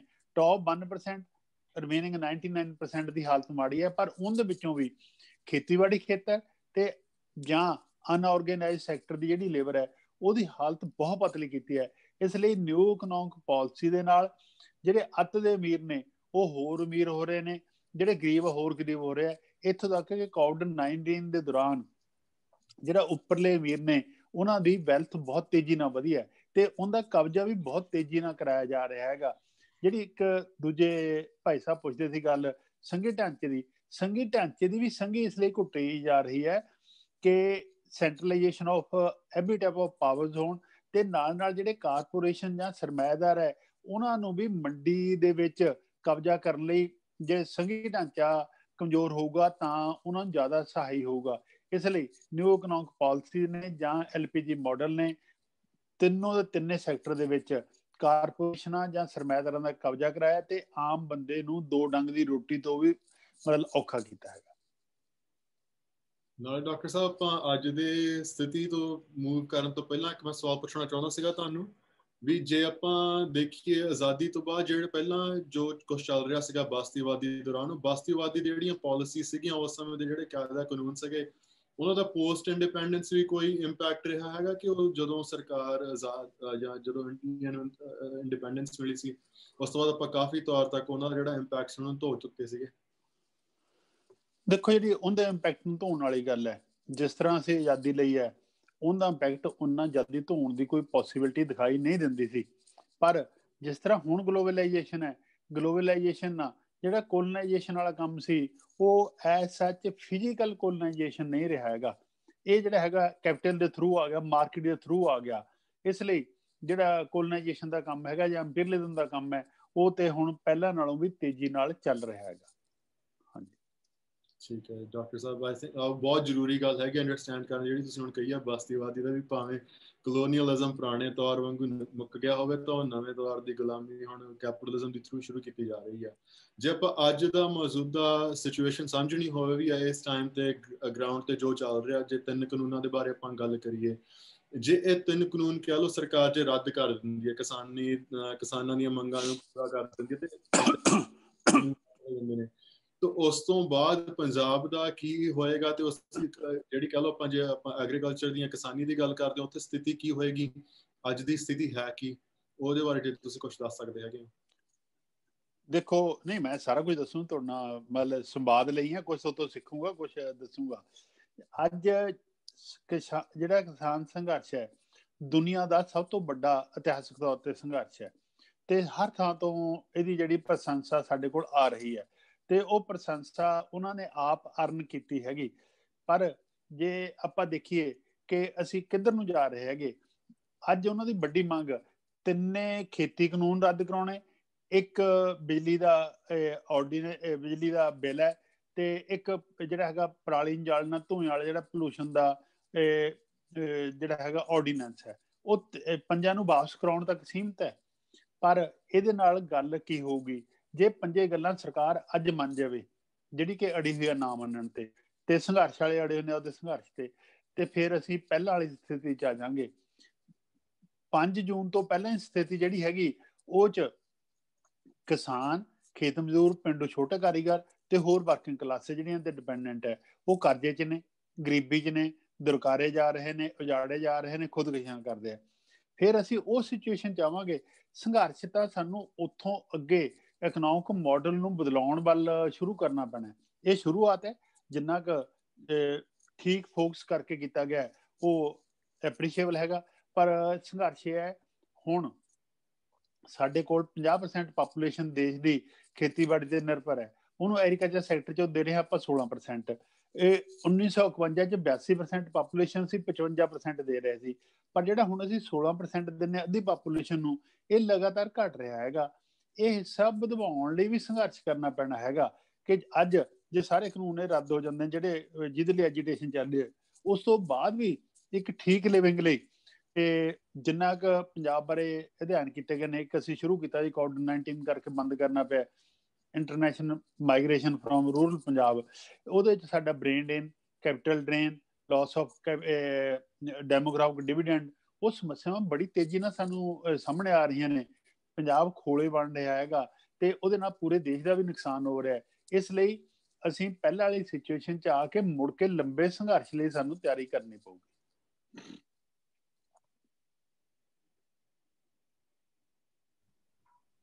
ਡਾਕਟਰ ਸਾਹਿਬ, ਜਿਵੇਂ ਆਪਾਂ ਗੱਲ ਕੀਤੀ ਆ ਕਿ ਕਾਨੂੰਨ ਰੱਦ ਹੋ ਜਾਂਦੇ ਆ, ਜੇ ਤੱਕ ਕਿ ਉਸ ਤੋਂ ਬਾਅਦ ਜਿਹੜਾ ਫਿਊਚਰ ਹੋਊਗਾ ਪੰਜਾਬ ਦਾ, ਤੇ ਜੇ ਕਾਨੂੰਨ ਰੱਦ ਹੋ ਜਾਂਦੇ ਆ ਤਾਂ ਪੰਜਾਬ ਦਾ ਤੇ ਕੇਂਦਰ ਦਾ ਜਿਹੜਾ ਰਿਲੇਸ਼ਨ ਆ ਉਹਦੇ 'ਚ ਕੀ ਫਰਕ ਪਊਗਾ? ਕਿਉਂਕਿ ਆਪਾਂ ਨੂੰ ਪਤਾ ਕਿ ਜਿਹੜੀ ਕੇਂਦਰ ਸਰਕਾਰ ਆ ਉਹ ਪੰਜਾਬ ਲਈ ਬਹੁਤੀ ਸੁਖਾਵੀਂ ਨਹੀਂ ਰਹਿੰਦੀ, ਤਾਂ ਕੀ ਆਪਾਂ ਨੂੰ ਹਰ ਇੱਕ ਚੀਜ਼ ਲਈ ਸੰਘਰਸ਼ ਲੜਨਾ ਪਊਗਾ? ਕਿ ਜਿਵੇਂ ਅੱਜ ਅਸੀਂ MSP ਲਈ ਸੰਘਰਸ਼, ਜਿਹੜਾ ਕਿਸਾਨ ਜਥੇਬੰਦੀਆਂ ਦਾ ਕਹਿਣਾ ਹੈ ਕਿ ਅਸੀਂ MSP ਲਈ ਸੰਘਰਸ਼ ਲੜ ਰਹੇ ਹਾਂ, ਤਾਂ ਇਸ ਤੋਂ ਬਾਅਦ ਮੰਨ ਲਓ ਕਿ ਕਾਨੂੰਨ ਰੱਦ ਹੋ ਜਾਂਦੇ ਆ ਤੇ ਇਸ ਤੋਂ ਬਾਅਦ ਜੇ ਕੇਂਦਰ ਸਰਕਾਰ ਕੋਈ ਹੋਰ ਇਹੋ ਜਿਹੇ ਬਿੱਲ ਲੈ ਆਉਂਦੀ ਆ ਤੇ ਅਸੀਂ ਫੇਰ ਸੰਘਰਸ਼ ਲੜਾਂਗੇ, ਜਾਂ ਇਹਦਾ ਕੋਈ ਬਦਲ ਹੋ ਸਕਦਾ ਹੈ? ਮਤਲਬ ਕੋਈ ਆਪਾਂ ਨੂੰ ਇਹੋ ਜਿਹਾ ਇਕੋਨੋਮਿਕ ਢਾਂਚਾ ਮਿਲ ਜਾਵੇ ਜਿਹਦੇ ਲਈ ਸਾਨੂੰ ਕੱਲੀ ਚੀਜ਼ ਲਈ ਲੜਨਾ ਨਾ ਪਵੇ। ਇਹ ਬੇਟੇ, ਜਿਹੜਾ ਇਕਨੋਮਿਕ ਢਾਂਚਾ ਜਾਂ ਇਕਨੋਮਿਕ ਮਾਡਲ ਬਦਲਣ ਦੀ ਗੱਲ ਕਰਦੇ ਹੋ, ਇਹ ਉਹਦੇ ਬਿਨਾਂ ਤਾਂ ਗੁਜ਼ਾਰਾ ਹੋਣਾ ਨਹੀਂ। ਹੁਣ ਪ੍ਰੋ ਕਾਰਪੋਰੇਟ ਜਾਂ ਪ੍ਰੋ ਕੈਪੀਟਲਿਸਟ ਇਕਨੋਮਿਕ ਮਾਡਲ ਹੈ, ਜਿਹੜਾ ਮਾਡਲ ਬਣਨਾ ਚਾਹੀਦਾ ਹੈ ਉਹ ਪ੍ਰੋ ਪੀਪਲ ਤੇ ਪ੍ਰੋ ਨੇਚਰ ਬਣਨਾ ਚਾਹੀਦਾ ਹੈਗਾ। ਪਰ ਇਹ ਜਿਹੜੀ ਹੈਗੀ ਇਕੱਲੇ ਗੱਲ ਵਾਲੀ ਗੱਲ, ਪੰਜਾਬ ਦੇ ਵਿੱਚ ਵੀ ਇਹ ਸਾਡੀ ਸੰਘਰਸ਼ਾਂ ਦਾ ਇਤਿਹਾਸ ਰਿਹਾ ਹੈਗਾ, ਬੜਾ ਸ਼ਾਨਦਾਰ ਰਿਹਾ। ਪਰ 1960 ਤੋਂ ਬਾਅਦ ਜਦੋਂ ਦੀ ਨਵੀਂ ਐਗਰੀਕਲਚਰ ਟੈਕਨੋਲੋਜੀ ਅਪਣਾਈ ਸੀ, ਉਸ ਤੋਂ ਬਾਅਦ ਪੰਜਾਬ ਦੇ ਲੋਕ ਵੀ ਸਣੇ ਸਾਰੇ ਕਿਸਾਨ ਅਸੀਂ ਐਸਕੇਪਿਜ਼ਮ ਵੱਲ ਨੂੰ ਆ ਗਏ ਸੀ, ਬਚਾਓ ਦੀ ਨੀਤੀ ਵੱਲ ਨੂੰ ਸੰਘਰਸ਼ ਛੱਡ ਗਏ ਸੀ। ਪਰ ਆ ਜਿਹੜਾ ਝਟਕਾ ਇੰਨਾ ਵੱਡਾ ਸੀ ਕਿ ਉਹ ਪਹਿਲਾਂ ਔਖੇ ਨੇ, ਉਹਨਾਂ ਨੂੰ ਹੋਰ ਔਖੇ ਕਰਕੇ ਉਹਨਾਂ ਜ਼ਮੀਨਾਂ ਦੇ ਕਬਜ਼ੇ ਵੱਲ ਨੂੰ ਗੱਲ ਚੱਲ ਰਹੀ ਸੀ ਕਿ MSP ਵੀ ਖਤਮ ਹੋ ਜੂ, ਪ੍ਰੋਕਿਉਰਮੈਂਟ ਵੀ ਖਤਮ ਹੋ ਜੂ, ਅਲਟੀਮੇਟਲੀ ਕਾਰਪੋਰੇਟ ਫਾਰਮਿੰਗ ਹੋ ਜੂਗੀ ਤੇ ਮੁੜ ਕੇ ਉਹਨਾਂ ਨੂੰ ਰੁਜ਼ਗਾਰ ਵੀ ਉੱਥੇ ਨਹੀਂ ਮਿਲੂਗਾ, ਕਿਉਂਕਿ ਵੱਡੀਆਂ ਮਸ਼ੀਨਾਂ ਨਾਲ ਖੇਤੀ ਕਰਨਗੇ ਤੇ ਉੱਥੇ ਮਸ਼ੀਨ ਚਲਾਉਣ ਵਾਲਾ ਬੰਦਾ ਚਾਹੀਦਾ, ਬਾਕੀਆਂ ਨੂੰ ਰੁਜ਼ਗਾਰ ਕਿੱਥੇ ਮਿਲੂਗਾ? ਗੱਲ ਤਾਂ ਕੁੱਲ ਮਿਲਾ ਕੇ ਇਹ ਹੈ ਕਿ ਜਿਹੜਾ ਇਹ ਸੰਘਰਸ਼ ਹੈ ਇਹਨੇ ਬਹੁਤ ਸਾਰੇ ਵੱਡੇ ਸੁਨੇਹੇ ਦਿੱਤੇ ਨੇ। ਇੱਕ ਤਾਂ ਸੰਘੀ ਢਾਂਚੇ ਨੂੰ ਮਜ਼ਬੂਤ ਕਰਨ ਦੀ ਗੱਲ ਕੀਤੀ ਹੈ। ਜੇ ਸੰਘੀ ਢਾਂਚਾ ਮਜ਼ਬੂਤ ਹੋਊਗਾ, ਸੂਬਿਆਂ ਦੀ ਆਪਣੀ ਡਿਵੈਲਪਮੈਂਟ 'ਚ ਸੇ ਹੋਊਗੀ, ਤਾਂ ਉਹ ਦੇਸ਼ ਦੀ ਡਿਵੈਲਪਮੈਂਟ 'ਚ ਵੀ ਉਹਦਾ ਹਿੱਸਾ ਪਾ ਸਕਣਗੇ। ਦੂਜੀ ਗੱਲ ਦਿੱਤੀ ਹੈ ਇਕਨੋਮਿਕ ਮਾਡਲ ਨੂੰ ਬਦਲਣ ਦੀ। ਜੇ ਇਕਨੋਮਿਕ ਮਾਡਲ ਬਦਲੂਗਾ ਤਾਂ ਵਰਕਿੰਗ ਕਲਾਸ ਦਾ ਹਿੱਸਾ ਵਧੂਗਾ, ਇਕਨੋਮਿਕ ਡਿਸਪੈਰਿਟੀਜ਼ ਘਟਣਗੀਆਂ। ਤੀਜਾ ਜਿਹੜਾ ਹੈਗਾ, ਬਹੁਤ ਸਾਰੇ ਇਹ ਸਮਾਜਿਕ ਸੱਭਿਆਚਾਰਕ ਪੱਖਾਂ ਨੂੰ ਬਦਲਣ ਲਈ ਸੁਨੇਹੇ ਨੇ ਕਿ ਸੰਘਰਸ਼ ਹੀ ਮਨੁੱਖਤਾ ਨੂੰ ਅੱਗੇ ਲਿਜਾ ਸਕਦਾ ਹੈ। ਸਿਰਨਾਵਾ ਉਹਨਾਂ ਲੋਕਾਂ ਦਾ ਹੁੰਦਾ ਹੈ ਜਿਹੜੇ ਜਿਉਂਦੇ ਹੁੰਦੇ ਨੇ ਤੇ ਸੰਘਰਸ਼ ਕਰਦੇ ਨੇ। ਜਿਹੜੇ ਲੋਕ ਜਿਉਂਦੇ ਲੋਕ ਸੰਘਰਸ਼ ਨਹੀਂ ਕਰਦੇ ਉਹ ਤਾਂ ਮਰਿਆਂ ਦੇ ਬਰਾਬਰ ਹੁੰਦੇ ਆ, ਉਹਨਾਂ ਦਾ ਸਿਰਨਾਵਾ ਵੀ ਖਤਮ ਹੋ ਜਾਂਦਾ ਹੈ। ਇਸ ਲਈ ਆਪਦਾ ਸਿਰਨਾਵਾ ਰੱਖਣ ਲਈ ਸੰਘਰਸ਼ ਤਾਂ ਜ਼ਿੰਦਗੀ ਦਾ ਅਨਿੱਖੜਵਾਂ ਅੰਗ ਹੈ। ਜੇ ਇਹਨੂੰ ਰੱਖਾਂਗੇ ਤਾਂ ਚੱਲੂਗਾ। ਗੁਰੂ ਨਾਨਕ ਦੇਵ ਜੀ ਪਿਛਲੇ ਜ਼ਿੰਦਗੀ ਦਾ ਲੰਬਾ ਟਾਈਮ ਕਰਤਾਰਪੁਰ ਸਾਹਿਬ ਖੇਤੀ ਕਰਦੇ ਰਹੇ ਨੇ। ਸੰਘਰਸ਼ ਦੀ ਗੱਲ ਤਾਂ ਉੱਥੋਂ ਵੀ ਆਉਂਦੀ ਹੈਗੀ, ਕਰਤਾਰਪੁਰ ਦੀ ਖੇਤੀ ਤੋਂ ਲਾਂਘੇ ਦੀਆਂ ਗੱਲਾਂ ਚੱਲਦੇ ਸੀ। ਇਹ ਖੇਤੀ ਨੂੰ ਤਾਂ ਕੋਈ ਲਾਂਘਾ ਹੀ ਨਹੀਂ ਹੈਗਾ। ਜਿਹੜੀ ਗੁਰੂ ਨਾਨਕ ਦੇਵ ਜੀ ਨੇ ਸਾਨੂੰ ਖੇਤੀ ਦਿੱਤੀ ਸੀ, ਇਹ ਗੁਰੂ ਨਾਨਕ ਦੇਵ ਜੀ ਦਾ ਚੋਲਾ ਡੇਰਾ ਬਾਬਾ ਨਾਨਕ ਪਿਆ, ਉਹ ਕਿਰਤੀਆਂ ਦਾ ਚੋਲਾ ਹੈ। ਜਾ ਕੇ ਦੇਖੋ, ਸਾਨੂੰ ਪਤਾ ਲੱਗੂ ਕਿਰਤੀਆਂ ਦੀ ਜ਼ਿੰਦਗੀ ਕੀ ਹੈਗੀ, ਜਿਹੜੇ ਉੱਥੋਂ ਦੇ ਵੱਡੇ ਸੁਨੇਹੇ ਨੇ, ਹੈ ਨਾ। ਇਸ ਲਈ ਸਾਨੂੰ ਜਿਹੜੇ ਕਿਰਤੀ ਵਰਗ ਹੈ ਉਹਨਾਂ ਲਈ ਜਿਹੜਾ ਸੰਘਰਸ਼ ਵਾਲੀ ਗੱਲ ਹੈ, ਮੈਨੂੰ ਲੱਗਦਾ ਹੈ ਨਾ ਉਮੀਦੀ ਚੋਂ ਉਮੀਦੀ ਵੱਲ ਆਉਣ ਦੀ, ਇਹ ਬਚਾਓ ਦੀ ਨੀਤੀ ਚੋਂ ਸੰਘਰਸ਼ ਦੀ ਨੀਤੀ, ਇਸ ਤਰ੍ਹਾਂ ਦੇ ਬਹੁਤ ਸਾਰੇ ਲੰਬੇ ਚੌੜੇ ਸਾਨੂੰ ਸੁਨੇਹੇ ਦਿੱਤੇ ਹੈ। ਨਾਲ ਨਾਲ ਇੱਕ ਸੁਨੇਹਾ ਸਾਨੂੰ ਸਿੱਖ ਪੰਥ ਵਾਲਾ ਵੀ ਦਿੱਤਾ ਹੈ ਕਿ ਗਰੀਬ ਦਾ ਮੂੰਹ ਗੁਰੂ ਦੀ ਗੋਲਕ ਜਿਹੜੀ ਹੈਗੀ, ਉਹ ਸੁਨੇਹਾ ਵੀ ਵੱਡਾ ਹੈਗਾ ਕਿ ਜਿਹੜੇ ਬੰਦੇ ਖਾਂਦੇ ਪੀਂਦੇ ਨੇ ਉਹਨਾਂ ਨੂੰ ਵੀ ਕਰਨਾ ਚਾਹੀਦਾ ਹੈ। ਅੱਜ ਤੁਹਾਡੇ ਦੇਸ਼ਾਂ 'ਚ ਬਹੁਤ ਸਾਰੇ ਲੋਕ ਜਿਹੜੇ ਪੰਜਾਬ ਤੋਂ ਆਏ ਨੇ ਜਾਂ ਪੰਜਾਬ ਤੋਂ ਜਾਂ ਭਾਰਤ ਤੋਂ ਆਏ ਨੇ, ਪਿੱਛੇ ਇਹ ਸੰਘਰਸ਼ ਦੇ ਵਿੱਚ ਆਪਦਾ ਵੱਡਾ ਹਿੱਸਾ ਪਾ ਰਹੇ ਨੇ। ਪਰ ਬੇਟਾ, ਜਦੋਂ ਮੈਂ ਕਦੇ ਕੈਨੇਡਾ ਅਮਰੀਕਾ ਲੋਕਾਂ ਜਾਂਦਾ, ਕਦੇ ਕਦੇ ਮੈਨੂੰ ਅਮਰਵੇਲ ਵੀ ਦੇਖਣ ਨੂੰ ਮਿਲ ਜਾਂਦੀ ਹੈ। ਜਿਹੜੇ ਸਾਡੇ ਬੱਚੇ ਸਾਡੇ ਸਿਸਟਮ ਦੇ ਉੱਥੋਂ ਦਰਕਾਰੇ ਹੋਏ ਇੱਥੇ ਆਉਂਦੇ ਨੇ, ਇਹ ਉਹਨਾਂ ਨੂੰ ਮਿਨੀਮਮ ਵੇਜ ਤੋਂ ਵੀ ਘੱਟ ਤਨਖਾਹਾਂ ਦਿੱਤੀਆਂ ਜਾਂਦੀਆਂ ਨੇ, ਤੇ ਇੰਨਾ ਕਿ ਉਹਨਾਂ ਤੋਂ ਇੰਨਾ ਕੰਮ ਕਰਾਇਆ ਜਾਂਦਾ ਹੈ ਕਿ ਦੇਖ ਕੇ ਆਤਮਾ ਹਿੱਲ ਜਾਂਦੀ ਹੈ। ਪਰ ਅੱਜ ਸੰਘਰਸ਼ 'ਚ ਹਿੱਸਾ ਵੱਡਾ ਪੈ ਰਿਹਾ, ਇਹ NRI ਭਰਾਵਾਂ ਦੀ ਐਪਰੀਸੀਏਸ਼ਨ ਹੈ। ਪਰ ਉਹ NRI ਭਰਾ ਜਿਹੜੇ ਅਮਰਵੇਲ ਦੀ ਤਰ੍ਹਾਂ ਸਾਡੇ ਆਏ ਬੱਚਿਆਂ ਦਾ ਖੂਨ ਨਿਚੋੜਦੇ ਆ, ਇਹ ਉਹਨਾਂ ਨੂੰ ਜਗਾਉਣ ਦਾ ਕੰਮ ਤੁਹਾਡਾ ਸਾਡਾ ਸਾਰਿਆਂ ਦਾ ਹੈਗਾ, ਉਹ ਜਗਾਉਣਾ ਚਾਹੀਦਾ ਹੈਗਾ। ਜੀ ਬਿਲਕੁਲ ਡਾਕਟਰ ਸਾਹਿਬ, ਆਪਾਂ ਜੇ ਅੱਜ ਦੀ ਸਥਿਤੀ ਦੀ ਗੱਲ ਕਰੀਏ, ਤੁਸੀਂ ਬੜੇ ਸਹੀ ਤਰ੍ਹਾਂ ਐਕਸਪਲੇਨ ਕੀਤਾ ਹੈਗਾ ਵੀ ਜੇ ਇਹ ਕਾਨੂੰਨ ਜਿਹੜੀਆਂ 5 ਮੰਗਾਂ ਨੇ 3 ਕਾਨੂੰਨ ਦੀਆਂ ਤੇ ਪਰਾਲੀ ਨੂੰ ਜਿਹੜਾ ਅੱਗ ਲਾਉਣ ਦਾ ਫਾਈਨ ਹੈ ਬਿਜਲੀ ਦੀਆਂ, ਜੇ ਉਹ ਸਰਕਾਰ ਮੰਨਦੀ ਵੀ ਹੈਗੀ ਆ ਤਾਂ ਉਸ ਤੋਂ ਬਾਅਦ ਤਾਂ ਜਿਹੜਾ ਅਸਲ ਸੰਘਰਸ਼ ਉਸ ਤੋਂ ਬਾਅਦ ਜਾਰੀ ਹੋਏਗਾ ਤੇ ਉਹ ਕਾਫੀ ਲੰਮਾ ਚੱਲੇਗਾ। ਜੇ ਆਪਾਂ ਉਹ ਸੰਘਰਸ਼ ਦੀ ਵਿੱਚ ਵੀ ਆਪਣੀਆਂ ਕਿਹੜੀਆਂ ਚੀਜ਼ਾਂ ਨੇ ਜਿਹਨੂੰ ਆਪਾਂ ਕਹਿ ਲਓ ਵੀ ਠੀਕ ਕਰਨਾ ਚਾਹੁੰਦੇ, ਉਹਦੇ ਵਿੱਚ ਇੱਕ ਬਹੁਤ ਵੱਡੇ ਪੱਧਰ ਤੇ ਗੱਲ ਆਏਗੀ ਜਿਹੜੀ ਕਿਸਾਨਾਂ ਦਾ ਜਿਹੜਾ ਕਹਿ ਲਓ ਕਰਜ਼ੇ ਦੀ ਗੱਲ ਆ, ਤੇ ਨਾਲ ਜਿਹੜੇ ਕਿਸਾਨ ਰਿਲੇਟਡ ਮਜ਼ਦੂਰ ਆ ਉਹਨਾਂ ਦੇ ਕਰਜ਼ੇ ਦੀ ਗੱਲ ਹੈਗੀ ਆ। ਆਪਾਂ ਕਈ ਸਾਲਾਂ ਤੋਂ ਸੁਣਦੇ ਆ ਰਹੇ ਹਾਂ ਵੀ ਕਰਜ਼ਾ ਮਾਫੀ ਦੀਆਂ ਡਿਮਾਂਡਾਂ ਚੱਲਦੀਆਂ ਆ ਰਹੀਆਂ, ਆਪਾਂ ਸੈਂਟਰ ਦੇ ਉਹਨਾਂ ਦੇ ਜਵਾਬ ਵੀ ਸੁਣੇ ਨੇ ਜਿਹੜਾ ਕਹਿੰਦੇ ਵੀ ਤੁਸੀਂ ਸੂਬੇ ਨਾਲ ਗੱਲ ਕਰੋ।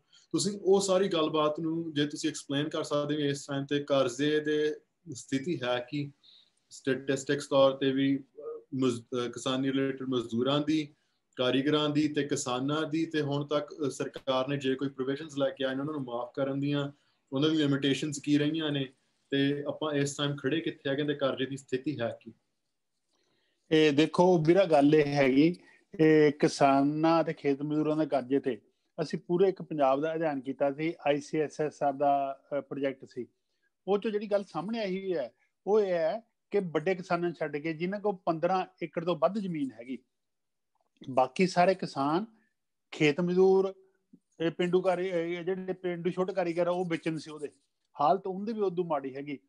ਇਹਨਾਂ ਸਿਰ ਇੰਨਾ ਕਰਜ਼ਾ ਹੈਗਾ, ਇਹ ਕਰਜ਼ਾ ਮੋੜਨਾ ਤਾਂ ਦੂਰ ਦੀ ਗੱਲ ਰਹੀ, ਇਹ ਕਰਜ਼ੇ ਉੱਪਰਲਾ ਵਿਆਜ ਵੀ ਨਹੀਂ ਦੇ ਸਕਦੇ, ਕਿਉਂਕਿ 2 ਡੰਗ ਦੀ ਰੁੱਖੀ ਸੁੱਖੀ ਰੋਟੀ ਲਈ ਵੀ ਇਹ ਹੋਰ ਕਰਜ਼ਾ ਲੈਂਦੇ ਨੇ, ਜਿਹਦੇ ਲਈ ਬੰਧਕ ਲੇਬਰ ਦੇ ਤੌਰ ਤੇ ਵੀ ਇਹ ਕੰਮ ਕਰਦੇ ਨੇ। ਤੇ ਪਰ ਜਿਹੜੀ ਕਰਜ਼ੇ ਵਾਲੀ ਗੱਲ ਹੈ, ਜਿਹੜਾ ਇਹ ਸਾਡਾ ਸਿਸਟਮ ਹੈ, ਉਹ ਦਿਖਾ ਰਿਹਾ ਕਿ ਇਹਨਾਂ ਨੂੰ ਮੈਂ ਕਰਜ਼ਾ, ਇਹ ਜਿਹੜੇ ਸਾਡੇ ਸਰਕਾਰੀ ਦਰਬਾਰੀ ਜਗਾੜੀ, ਇਹ ਚਿਲਮਚੀ, ਇਹ ਝਾੜੂ ਬਰਦਾਰ ਅਰਥ ਵਿਗਿਆਨੀ ਨੇ, ਉਹ ਇਹਨਾਂ ਗੱਲਾਂ ਨੂੰ ਬਹੁਤ ਪ੍ਰਚਾਰਦੇ ਨੇ ਕਿ ਇਹ ਲੋਕ ਗਲਤ ਖਰਚ ਕਰਦੇ ਨੇ, ਵਿਆਹਾਂ ਤੇ ਵੱਧ ਖਰਚ ਕਰਤਾ, ਭੋਗਾਂ ਤੇ ਵੱਧ ਖਰਚ ਕਰਤਾ, ਕਰਜ਼ੇ ਲੈਂਦੇ, ਕੰਮ ਕਰਦੇ ਨਹੀਂ, ਟਰੈਕਟਰ ਚਲਾਉਂਦੇ ਆ ਤੇ ਜਾਂ ਵਿਹਲੇ ਰਹਿੰਦੇ ਆ, ਹੋਰ ਲੱਲਾ ਭੱਬਾ ਸਾਰਾ। ਤੇ ਇਸੇ ਲੜੀ ਦੇ ਵਿੱਚ ਇੱਕ ਆਰਟੀਕਲ ਆਇਆ ਅਸ਼ੋਕ ਗੁਲਾਟੀ ਦਾ, ਜਿਹੜਾ ਆਮ ਤੌਰ ਤੇ ਪ੍ਰੋ ਗਵਰਨਮੈਂਟ ਇਕੋਨੋਮਿਸਟ ਦਾ ਹੀ ਕੰਮ ਕਰਦਾ ਆ ਰਿਹਾ ਲੰਬੇ ਟਾਈਮ ਤੋਂ। ਤੇ ਉਹਨੇ ਲਿਖਿਆ ਕਿ ਸਾਡੇ ਕਿਸਾਨ ਸਾਨੂੰ ਜ਼ਹਿਰ ਖਾਣ ਤੇ ਉਹਦਾ ਪੈਸਾ ਦੇਣ ਲਈ ਮਜਬੂਰ ਕਰਦੇ ਨੇ, ਕਿ ਅੱਜ ਜਿਹੜਾ ਫੂਡ ਆ ਰਿਹਾ ਉਹ 'ਚ ਕੈਮੀਕਲਸ ਨੇ ਤੇ ਉਹਦੀ ਸਾਤੋਂ ਕੀਮਤ ਲਈ ਜਾ ਰਹੀ ਹੈ। ਫਿਰ ਮੈਂ ਉਹਨਾਂ ਦਾ ਇੱਕ ਪਿਛਲੇ ਸਾਲ ਜਨਵਰੀ 19 ਦਾ ਆਰਟੀਕਲ ਹੈ, ਜਿਹਦੇ ਵਿੱਚ ਉਸ ਮੌਕੇ ਉਹਨਾਂ ਨੂੰ ਲੱਗਦਾ ਸੀ ਕਿ ਕਾਂਗਰਸ ਦੀ ਸਰਕਾਰ ਆਊਗੀ, ਤਾਂ ਉਹਨਾਂ ਨੇ ਇੱਕ OECD ਤੇ ਇੱਕ ਇੰਡੀਅਨ ਇੰਸਟੀਚਿਊਟ ਹੈ, ਦੋਨਾਂ ਦਾ ਇੱਕ ਕੀਤਾ ਸਰਵੇ ਲਿਆਂਦਾ ਹੈ, ਜਿਹਦੇ ਅਕੋਰਡਿੰਗਲੀ 2001 ਤੋਂ ਲੈ ਕੇ 2016-17 ਤੱਕ ਦਾ 52 ਦੇਸ਼ਾਂ ਦਾ ਸਟੱਡੀ ਹੈਗੀ। ਉਹਦੇ ਵਿੱਚ ਭਾਰਤ 'ਚ 45 ਲੱਖ ਕਰੋੜ ਰੁਪਏ ਦੇ 45 ਲੱਖ ਕਰੋੜ ਫਿਗਰ 45 ਲੱਖ ਕਰੋੜ ਰੁਪਏ ਦੇ ਜਿਹੜੇ ਹੈਗੇ ਇੰਪਲੀਸਿਟ ਟੈਕਸਿਸ ਐਗਰੀਕਲਚਰ ਸੈਕਟਰ ਤੇ ਲਾਏ ਗਏ ਨੇ 17 ਸਾਲਾਂ 'ਚ। ਇੱਕ ਸਾਲ 'ਚ 2,65,000 ਕਰੋੜ ਰੁਪਏ ਦੇ ਇੰਪਲੀਸਿਟ ਟੈਕਸਿਸ ਐਗਰੀਕਲਚਰ ਸੈਕਟਰ ਦੇ ਲਾਏ ਜਾ ਰਹੇ ਨੇ। ਜਿਹੜੇ 52 ਦੇਸ਼ਾਂ ਤੋਂ ਡਾਟਾ ਇਕੱਠਾ ਕੀਤਾ ਗਿਆ ਜਾਂ ਸਟੱਡੀ ਕੀਤੀ ਗਿਆ, ਉਹਨਾਂ ਵਿੱਚ ਸਭ ਤੋਂ ਵੱਧ ਬਰਡਨ ਇੰਡੀਆ ਦਾ ਹੈਗਾ। ਇਸ ਲਈ ਜਿਹੜਾ ਅੱਜ ਕਰਜ਼ਾ ਦਿਖਦਾ ਸਾਨੂੰ ਕਿਸਾਨੀ ਜਿੰਮੇ ਦੂਜੇ ਜਿੰਮੇ, ਉਹਦਾ ਸਿਸਟਮ ਦਾ ਦਿੱਤਾ ਹੈ, ਸਿਸਟਮ ਦਾ ਇੰਪੋਜ਼ ਕੀਤਾ ਹੈ ਸਾਡੀਆਂ ਸਰਕਾਰਾਂ ਦਾ ਜਾਂ ਇਕਨੋਮਿਕ ਮਾਡਲ ਦਾ।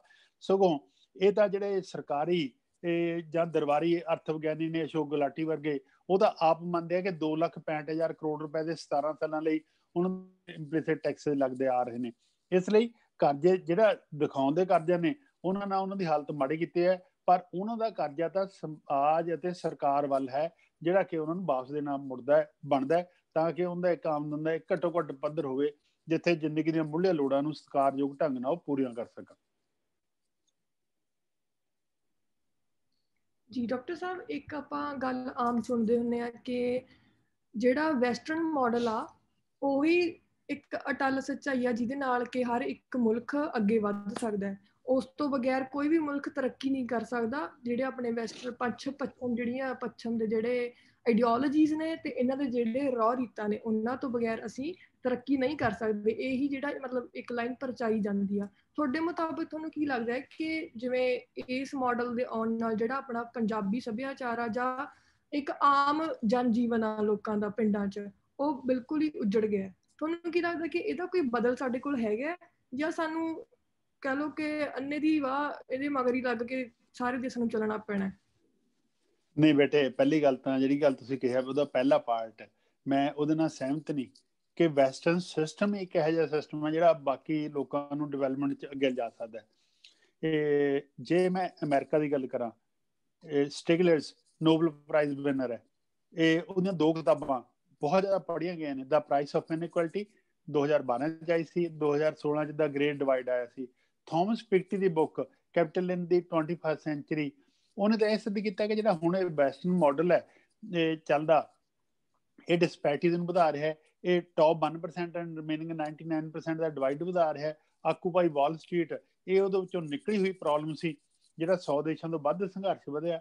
ਇਸ ਲਈ ਜਿਹੜਾ ਇਹ ਕਹਿਣਾ ਕਿ ਇਹ ਸਾਨੂੰ ਕੋਈ ਰਾਹ ਦਸੇਰਾ ਹੈਗਾ ਇਹ ਮਾਡਲ, ਨਾ ਸਗੋਂ ਜਿਹੜੇ ਇਹ ਇਕੋਨੋਮਿਸਟ ਹੈ ਸਟਿਗਲਟਸ ਤੇ ਪਿਕਟੀ ਜਾਂ ਉਹਨਾਂ ਵਰਗੇ ਹੋਰ ਲੋਕ, ਡੇਵਿਡ ਹਾਰਵੇ ਹੈ, ਇਹ ਤਾਂ ਸਾਨੂੰ ਇਹ ਐਜੂਕੇਟ ਕਰ ਰਹੇ ਨੇ ਕਿ ਸਾਨੂੰ ਇਕਨੋਮਿਕ ਡਿਸਪੈਰਿਟੀਜ਼ ਨੂੰ ਘਟਾਉਣਾ ਪਊਗਾ। ਜਿਹੜਾ ਪ੍ਰਾਈਵੇਟ ਸੈਕਟਰ ਹੈ ਉਹਦੇ ਨੱਥ ਪਾਉਣੀ ਪਊਗੀ। ਇਸ ਲਈ ਇਹ ਤੋਂ ਅਸੀਂ ਕੀ ਰਾਹ ਲਵਾਂਗੇ? ਨਾਲੇ ਡਿਵੈਲਪਮੈਂਟ ਲੋਕਾਂ ਲਈ ਹੁੰਦੀ ਹੈ, ਲੋਕ ਡਿਵੈਲਪਮੈਂਟ ਲਈ ਨਹੀਂ ਹੁੰਦੇ, ਹੈ ਨਾ। ਇਹ ਗੱਲ ਸਾਨੂੰ ਅੰਡਰਲਾਈਨ ਕਰਨੀ ਚਾਹੀਦੀ ਹੈ। ਜਿਹੜਾ ਆਰਥਿਕ ਵਿਕਾਸ ਹੈ ਉਹ ਕਿਸ ਤਰ੍ਹਾਂ ਦਾ ਹੋਵੇ? ਆਰਥਿਕ ਵਿਕਾਸ ਇਸ ਤਰ੍ਹਾਂ ਦਾ ਹੋਣਾ ਚਾਹੀਦਾ ਹੈ ਕਿ ਜਿੰਨਾ ਸਾਡਾ ਪਾਪੂਲੇਸ਼ਨ ਦਾ ਗਰੋਥ ਰੇਟ ਹੈ ਉਹਦੇ ਨਾਲ ਥੋੜਾ ਵੱਧ ਹੋਵੇਗਾ ਤਾਂ ਕਿ ਪਾਪੂਲੇਸ਼ਨ ਐਗਜ਼ਿਸਟਿੰਗ ਪਾਪੂਲੇਸ਼ਨ ਸੁਖੀ ਰਹੇ। ਪਰ ਉਹਦੇ ਵਿੱਚ ਵੀ ਸਾਨੂੰ ਇੱਕ ਧਿਆਨ ਰੱਖਣਾ ਪਊਗਾ ਕਿ ਕਿਤੇ ਅਸੀਂ ਆਉਣ ਵਾਲੀਆਂ ਪੀੜ੍ਹੀਆਂ ਦੇ ਰਿਸੋਰਸਿਸ ਤਾਂ ਨਹੀਂ ਖਾ ਰਹੇ। ਜੇ ਉਹਨਾਂ ਦੇ ਰਿਸੋਰਸਿਸ ਖਾ ਕੇ ਅਸੀਂ ਡਿਵੈਲਪ ਕਰ ਰਹੇ ਹਾਂ, ਇਕਨੋਮਿਕ ਡਿਵੈਲਪਮੈਂਟ ਦਿਖਾ ਰਹੇ ਹਾਂ, ਤਾਂ ਅਸੀਂ ਇਨਜਸਟਿਸ ਕਰ ਰਹੇ ਹੋਵਾਂਗੇ ਆਪਣੀਆਂ ਆਉਣ ਵਾਲੀਆਂ ਪੀੜ੍ਹੀਆਂ ਨਾਲ। ਇਸ ਲਈ ਇਕਨੋਮਿਕ ਡਿਵੈਲਪਮੈਂਟ ਉਹੀ ਸਹਾਈ ਹੁੰਦੀ ਹੈ ਜਿਹੜੀ ਜਨਤਾ ਨੂੰ ਹੁਣ ਵੀ ਸੁਖੀ ਰੱਖੇ ਤੇ ਆਉਣ ਵਾਲੀਆਂ ਪੀੜ੍ਹੀਆਂ ਦਾ ਵੀ ਖਿਆਲ ਰੱਖੇ। ਸਾਨੂੰ ਉਸ ਤਰ੍ਹਾਂ ਦਾ ਮਾਡਲ ਦੁਨੀਆ 'ਚ ਅਪਣਾਉਣ ਦੀ ਲੋੜ ਹੈਗੀ। ਹਾਂਜੀ ਬਿਲਕੁਲ। ਇੱਕ ਡਾਕਟਰ ਸਾਹਿਬ ਆਪਾਂ ਨੂੰ ਸਵਾਲ ਆਇਆ ਹੈ ਇੱਕ ਵਿਊਅਰ ਓਂਕਾਰ ਸਿੰਘ ਦਾ ਕਿ ਕੀ ਤੁਹਾਨੂੰ ਲੱਗਦਾ ਹੈ ਕਿ ਅੱਜ ਵੀ ਭਾਰਤ ਦੇ ਵਿੱਚ ਕਲੋਨੀਅਲ ਲਾਜ਼ ਐਗਜ਼ਿਸਟ ਕਰਦੇ ਨੇ? ਓਂਕਾਰ ਸਿੰਘ ਜੀ, ਇਹ ਪਹਿਲਾਂ ਮੈਂ ਜਿਹੜੇ ਦੂਜੇ ਸਾਡੇ ਭਰਾ ਬੈਠੇ ਨੇ ਉਹਦਾ ਜਵਾਬ ਦਿੱਤਾ ਸੀ। ਇੱਕ ਤਾਂ ਅਸੀਂ ਕਲੋਨੀ ਰਹੇ ਹਾਂ ਬ੍ਰਿਟਿਸ਼ ਦੀ, ਹੈ ਨਾ, ਇਹ ਉਹ ਸੀ। ਉਸ ਤੋਂ ਬਾਅਦ 1947 'ਚ ਅਸੀਂ ਆਜ਼ਾਦ ਹੋ ਗਏ। ਮੈਂ ਤਾਂ ਤੁਹਾਨੂੰ ਇੱਕ ਇਹ ਦੱਸੂਗਾ ਕਿ ਹੁਣ ਰਿਲਾਇੰਸ ਅੰਬਾਨੀ ਤੇ ਅਡਾਨੀ ਦਾ ਰੌਲਾ ਚੱਲ ਰਿਹਾ ਤੇ ਰਿਲਾਇੰਸ ਵਾਲਿਆਂ ਦੇ ਜਿਹੜਾ ਚੱਲ ਰਿਹਾ ਕੰਮ ਉਹ 'ਚ ਇਹ 20% ਹਿੱਸਾ ਤਾਂ ਮਤਲਬ ਵੱਡੀਆਂ ਕਾਰਪੋਰੇਸ਼ਨਾਂ ਜਿਵੇਂ ਗੂਗਲ, ਐਪਲ ਵਰਗੇ ਪਾ ਰਹੇ ਸੀ, ਪਾਇਆ ਇਹਨਾਂ ਨੇ ਵਿੱਚ ਉਹਦੇ। ਤੇ ਇਹ ਤਾਂ ਇੱਕ ਨਵਾਂ ਰੂਪ ਆ ਗਿਆ ਕਲੋਨਿਜ਼ਮ ਦਾ, ਹੈ ਨਾ। ਇਸ ਲਈ ਜਿਹੜਾ ਕਲੋਨਿਜ਼ਮ ਵਾਲੀ ਗੱਲ ਹੈ ਉਹਦੀ ਫਾਰਮ ਬਦਲੀ ਹੈ, ਜਿਹਦਾ ਮੈਂ ਪਹਿਲਾਂ ਜਵਾਬ ਦੇ ਚੁੱਕਿਆ। ਅੱਗੇ ਫਿਜ਼ੀਕਲ ਆਕੂਪੇਸ਼ਨ ਸੀ, ਹੁਣ ਕੈਪੀਟਲ ਥਰੂ ਉਹ ਸਾਰਾ ਚੱਲ ਰਿਹਾ ਹੈਗਾ। ਡਾਕਟਰ ਸਾਹਿਬ, ਇੱਕ ਹੋਰ ਸੰਗਤਾਂ ਵੱਲੋਂ ਸਵਾਲ ਆਇਆ ਹੈਗਾ ਵੀ ਜਿਹੜੇ 3 ਕਾਨੂੰਨ ਇਸ ਸਮੇਂ ਹੈਗੇ ਨੇ ਵੀ ਇਹ ਜੇ ਆਪਾਂ ਸੇਮ ਜਿਹੜੇ ਆਪਾਂ ਪਹਿਲਾਂ ਗੱਲ ਕਰਦੇ ਖੁਦਮੁਖਤਿਆਰੀ ਦੀ ਤੇ ਫੈਡਰਲਿਜ਼ਮ ਜੇ ਉਸ ਪੱਖੋਂ ਵੇਖਿਆ ਜਾਵੇ, ਇਹਨਾਂ ਦਾ ਜਿਹੜੇ ਬਾਕੀ ਇਸ ਸੇਮ ਬੀਜੇਪੀ ਦੇ ਜਿਹੜੇ ਕਾਨੂੰਨ ਆਏ ਸੀਗੇ, ਭਾਵੇਂ ਉਹ ਹੋਵੇ ਕਸ਼ਮੀਰ ਰਿਲੇਟਡ ਹੋਵੇ ਜਾਂ ਜਿਹੜੇ ਹੋਰ ਸਿਮਿਲਰ ਆਏ ਸੀਗੇ ਸਿਟੀਜ਼ਨਸ਼ਿਪ ਲਾਅ ਜਾਂ ਹੋਰ, ਇਹਨਾਂ ਦਾ ਉਸ ਪੱਖੋਂ ਤੁਸੀਂ ਦੇਖੋਗੇ ਵੀ ਉਹ ਵੀ ਸੇਮ ਲਾਅ ਦੇ ਵਿੱਚ ਆਉਂਦੇ ਸੀਗੇ ਵੀ ਆਪਣਾ ਕਹਿ ਲਓ ਜਿਹੜਾ ਫੈਡਰਲਿਜ਼ਮ ਢਾਂਚਾ ਨੂੰ ਭੰਗ ਕਰਨ ਵਾਸਤੇ ਇਹ ਸਿਮਿਲਰ ਤੌਰ ਤੇ ਨਿਕਲੇ ਕਿ ਇਹ ਜ਼ਿਆਦਾ ਕਾਰਪੋਰੇਟਾਈਜੇਸ਼ਨ ਦੇ ਵਿੱਚੋਂ ਨਿਕਲੇ ਹੋਏ ਨੇ ਕਾਨੂੰਨ? ਨਹੀਂ, ਜਿਹੜਾ ਹੈਗਾ ਤੇ ਇਹ ਦੋਨੇ ਗੱਲਾਂ ਨੇ। ਜਿਹੜਾ ਹੁਣ ਵਾਲਾ ਅਟੈਕ ਹੈ ਸਿੱਧਾ ਐਗਰੀਕਲਚਰ ਸੈਕਟਰ ਤੇ, ਉਹਦਾ ਕਾਰਪੋਰੇਟਾਈਜੇਸ਼ਨ ਆਫ ਐਗਰੀਕਲਚਰ ਸੈਕਟਰ ਹੈਗਾ ਜਾਂ ਫਾਰਮਿੰਗ ਹੈਗਾ। ਬਾਕੀ ਸੰਘੀ ਢਾਂਚੇ ਨੂੰ ਕਮਜ਼ੋਰ ਕਰਨ ਲਈ ਤਾਂ ਮੈਂ ਤਾਂ ਕਹਿੰਦਾ ਕਿ ਜਿਹੜੀ ਸਾਡੀ ਪਹਿਲੀ ਸਰਕਾਰ ਬਣੀ ਸੀ ਭਾਰਤ ਦੀ, ਜੀ ਜਵਾਹਰ ਲਾਲ ਪ੍ਰਧਾਨ ਮੰਤਰੀ ਸੀ, ਸੰਘੀ ਢਾਂਚਾ ਤਾਂ ਉੱਥੇ ਕਮਜ਼ੋਰ ਹੋਣਾ ਸ਼ੁਰੂ ਹੋ ਗਿਆ ਸੀ, ਹੈ ਨਾ। ਚਾਹੇ ਕਸ਼ਮੀਰ ਵਾਲੀ ਗੱਲ ਹੈ ਜਾਂ ਹੋਰ ਗੱਲਾਂ ਨੇ, ਜਿੱਥੇ ਵੀ ਸੂਬਿਆਂ ਨੂੰ ਦਬਾਇਆ ਜਾਂਦਾ, ਸੂਬਿਆਂ ਦੇ ਲੋਕਾਂ ਨੂੰ ਦਬਾਇਆ ਜਾਂਦਾ ਹੈ, ਉਹ ਸੰਘੀ ਢਾਂਚੇ ਨੂੰ ਕਮਜ਼ੋਰ ਕਰਕੇ ਸੈਂਟਰ ਨੂੰ ਮਜ਼ਬੂਤ ਕਰਨ ਵੱਲ ਲਿਜਾਇਆ ਜਾਂਦਾ ਹੈਗਾ। Centralization of each and every type of power ਦੀ ਗੱਲ ਹੈਗੀ ਹੈ। ਹਾਂਜੀ, ਜਦੋਂ ਆਪਾਂ ਸੰਘੀ ਢਾਂਚੇ ਦੀ ਗੱਲ ਕਰਦੇ ਹਾਂ, ਸਟੇਟ ਰਿਲੇਸ਼ਨਸ ਦੀ ਗੱਲ ਕਰਦੇ ਹਾਂ, ਇਹਦੇ ਵਿੱਚ ਅਗਰੀਰੀਅਨ ਕ੍ਰਾਈਸਿਸ ਦੇ ਵਿੱਚ ਇੱਕ ਬਹੁਤ ਵੱਡੀ ਚੀਜ਼ ਹੁੰਦੀ, ਜਦੋਂ ਆਪਾਂ এনवायरमेंट ਨੂੰ ਦੇਖਦੇ ਹਾਂ, ਪੰਜਾਬ ਦੇ ਪਾਣੀ ਦੀ ਸਥਿਤੀ, ਤੁਸੀਂ ਜੇ ਉਹਦੇ ਬਾਰੇ ਕੁਝ ਦੱਸ ਸਕੋ ਵੀ ਕਿਹੜੀਆਂ ਪਾਲਿਸੀ ਚੇਂਜਸ ਆਈਆਂ ਸੀਗੀਆਂ ਜਿਨ੍ਹਾਂ ਕਰਕੇ ਪੰਜਾਬ ਦਾ ਕ੍ਰਾਈਸਿਸ ਜਿਹੜਾ ਖਰਾਬ ਹੋਇਆ, ਆਪਣੇ ਕ੍ਰੌਪ ਪੈਟਰਨਸ ਜਾਂ ਉਹ ਸਾਰੀ ਚੀਜ਼ਾਂ ਕਿਵੇਂ ਰਿਲੇਟਡ ਹੈਗੀਆਂ ਨੇ, ਤੇ ਨਾਲ ਸੈਂਟਰ ਦਾ ਉਸ ਦੇ ਵਿੱਚ ਕੀ ਹੱਥ ਰਿਹਾ? ਦੇਖੋ, ਖੇਤੀਬਾੜੀ ਦੀ ਨਵੀਂ ਯੁੱਗ ਤੋਂ ਅਪਣਾਉਣ ਤੋਂ ਪਹਿਲਾਂ ਪੰਜਾਬ 'ਚ ਕ੍ਰੌਪ ਫਸਲੀ ਵਿਭਿੰਨਤਾ ਜਿਹੜੀ ਕ੍ਰੌਪ ਡਾਇਵਰਸਿਫਿਕੇਸ਼ਨ ਬਹੁਤ ਹੀ ਕਮਾਲ ਦੀ ਸੀ। ਸਾਡੇ ਸਾਰੀਆਂ ਫਸਲਾਂ ਹੁੰਦੀਆਂ ਸੀ ਤੇ ਜਿੱਧਰ ਨੂੰ ਜਾਂਦੇ ਸੀ ਪੰਜਾਬ 'ਚੋਂ ਖੁਸ਼ਬੂਆਂ ਆਉਂਦੀਆਂ ਸੀ ਫਸਲਾਂ ਦੀਆਂ। ਧਰਤੀ ਵਾਲਾ ਪਾਣੀ ਸਾਡਾ ਠੀਕ ਲੈਵਲ ਤੇ ਸੀ, ਜਿੱਥੋਂ ਖੂਹ ਵੀ ਚੱਲਦੇ ਸੀ, ਤੇ ਪਾਣੀ ਮਿੱਠਾ ਸੀ, ਜਿੱਥੋਂ ਮਰਜ਼ੀ ਅਸੀਂ ਪਾਣੀ ਪੀ ਲੈਂਦੇ ਸੀ।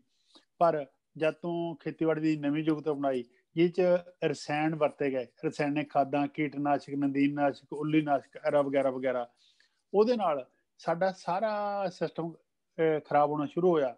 ਹੁਣ ਦੋ ਗੱਲਾਂ ਨੇ, ਇਹਦਾ ਧਰਤੀ ਵਾਲਾ ਪਾਣੀ, ਜਿਹੜੀ ਪੈਡੀ ਦੀ ਫਸਲ ਹੈ, ਇਹ ਸਾਡੀ ਆਪਣੀ ਫਸਲ ਨਹੀਂ ਤੀ, ਇਹ ਸਾਡੇ ਕੇਂਦਰੀ ਅਨਾਜ ਸਰਕਾਰ, ਕੇਂਦਰੀ ਅਨਾਜ ਭੰਡਾਰ ਦੀਆਂ ਲੋੜਾਂ ਨੂੰ ਪੂਰਾ ਕਰਨ ਲਈ 1973 'ਚ MSP ਦੇ ਥਰੂ ਪੰਜਾਬ ਦੇ ਸਿਰ ਮੜੀ ਹੋਈ ਫਸਲ ਹੈ। ਅੱਜ 75% ਤੋਂ ਵੱਧ ਡਿਵੈਲਪਮੈਂਟ ਬਲਾਕ ਹੈ ਜਿੱਥੇ ਧਰਤੀ ਵਾਲਾ ਪਾਣੀ ਖਤਰਨਾਕ ਪੱਧਰ ਤੱਕ ਥੱਲੇ ਜਾ ਰਿਹਾ ਹੈਗਾ, ਪਰ ਇਹ ਉਹੀ ਬਲਾਕ ਨੇ ਜਿੱਥੇ ਪੈਡੀ ਲਾਈ ਜਾਂਦੀ ਹੈਗੀ। ਇਸ ਲਈ ਪੈਡੀ ਸਾਡੇ ਸਿਰ ਇੰਪੋਜ਼ ਕਰਕੇ ਕੇਂਦਰ ਨੇ ਅਨਾਜ ਲੋੜਾਂ ਤੋਂ ਪੂਰਾ ਕੀਤਾ, ਪਰ ਸਾਡੇ ਪਾਣੀ ਦਾ ਸੱਤਿਆਨਾਸ਼ ਕੀਤਾ। ਜਿਹੜੀ ਗੱਲ ਹੈ ਵਾਤਾਵਰਨ ਵਾਲੀ, ਇੱਕ ਤਾਂ ਸਾਨੂੰ ਉਹ ਪੈਕੇਜ ਦਿੱਤਾ ਸੀ ਜਿਹੜਾ ਉਹ 'ਚ ਕੈਮੀਕਲ ਵਰਤਣ ਕਰਕੇ ਧਰਤੀ 'ਚ ਗਏ। ਜੇ 1 ਲੀਟਰ ਪੈਸਟੀਸਾਈਡ ਵਰਤਿਆ ਜਾਂਦਾ ਹੈ, ਜਿਹੜੇ ਸਾਇੰਟਿਸਟ ਨੇ ਸਾਨੂੰ ਉਹ ਦੱਸਦੇ ਨੇ ਕਿ ਉਹ 'ਚੋਂ ਸਿਰਫ 1 ml ਜਿਹੜਾ ਹੈਗਾ ਟਾਰਗੇਟ ਤੱਕ ਜਾਂਦਾ ਹੈ। 999 ml ਹਵਾ, ਪਾਣੀ ਤੇ ਸਾਡੇ ਖੁਰਾਕ ਕੋਲ, ਫਿਰ ਸਾਡੇ ਮਨੁੱਖਾਂ ਪਸ਼ੂਆਂ ਕੋਲ ਆ ਜਾਂਦੇ ਹੈਗੇ। ਇਸ ਲਈ ਕੈਮੀਕਲ ਦਾ ਵਰਤਣਾ। ਦੂਜੀ ਗੱਲ, ਜਿਹੜੀ ਸਾਡੀਆਂ ਫਸਲਾਂ ਨੇ, ਉਹ ਜਿਹੜੀ ਪੈਡੀ ਸਾਡੇ ਸਿਰ ਮੜੀ ਗਈ ਹੈ, ਉਹਦੀ ਪਰਾਲੀ ਜਿਹੜੀ ਉਹਨੂੰ ਅੱਗ ਲਾਈ ਜਾਂਦੀ ਹੈ ਬੇਵਸੀ ਕਾਰਨ, ਕਿ ਕਿਸਾਨ ਉਹਨੂੰ ਕਿਸੇ ਪਾਸੇ ਕੱਢ ਨਹੀਂ ਸਕਦੇ, ਉਹਦੇ ਨਾਲ ਧੂੰਆਂ ਵੀ ਆ ਰਿਹਾ ਹੈ। ਤੇ ਇੱਕ ਜਿਹੜੀ ਪੈਡੀ ਦੀ ਫਸਲ ਹੈ, ਉਹ ਫਲੱਡ ਇਰੀਗੇਸ਼ਨ ਨਾਲ ਪੋਸੀਬਲ ਹੈ, ਉਹ 'ਚੋਂ ਮਥੇਨ ਗੈਸ ਵੀ ਪੈਦਾ ਹੁੰਦੀ ਹੈ। ਜਦੋਂ ਅਸੀਂ ਕਣਕ ਦੀ ਨਾੜ ਜਾਂ ਪਰਾਲੀ ਨੂੰ ਅੱਗ ਲਾਉਂਦੇ ਹਾਂ, ਉਹਦੇ ਨਾਲ ਧੂੰਆਂ ਪੈਦਾ ਹੁੰਦਾ ਹੈ। ਇਸ ਲਈ ਸਾਡਾ ਵਾਤਾਵਰਨ ਮੀਥੇਨ ਗੈਸ ਕਰਕੇ, ਕਾਰਬਨ ਡਾਈਆਕਸਾਈਡ ਕਰਕੇ ਤੇ ਹੋਰ ਖੇਤੀ ਦੇ ਵਿਧੀਆਂ ਕਰਕੇ, ਖੇਤੀ ਦੇ ਪ੍ਰੋਸੈਸ ਕਰਕੇ ਦਿਨੋਂ ਦਿਨ ਗੰਧਲਾ ਹੋ ਰਿਹਾ ਹੈ, ਜਿਹਦੇ ਲਈ ਕੇਂਦਰ ਸਰਕਾਰ ਦੀਆਂ ਖੇਤੀਬਾੜੀ ਨੀਤੀਆਂ ਜਾਂ ਉਹਨਾਂ 'ਚ ਦਾਖਲ ਹੈ ਜਿਹੜਾ ਉਹ ਜ਼ਿੰਮੇਵਾਰ ਹੈ।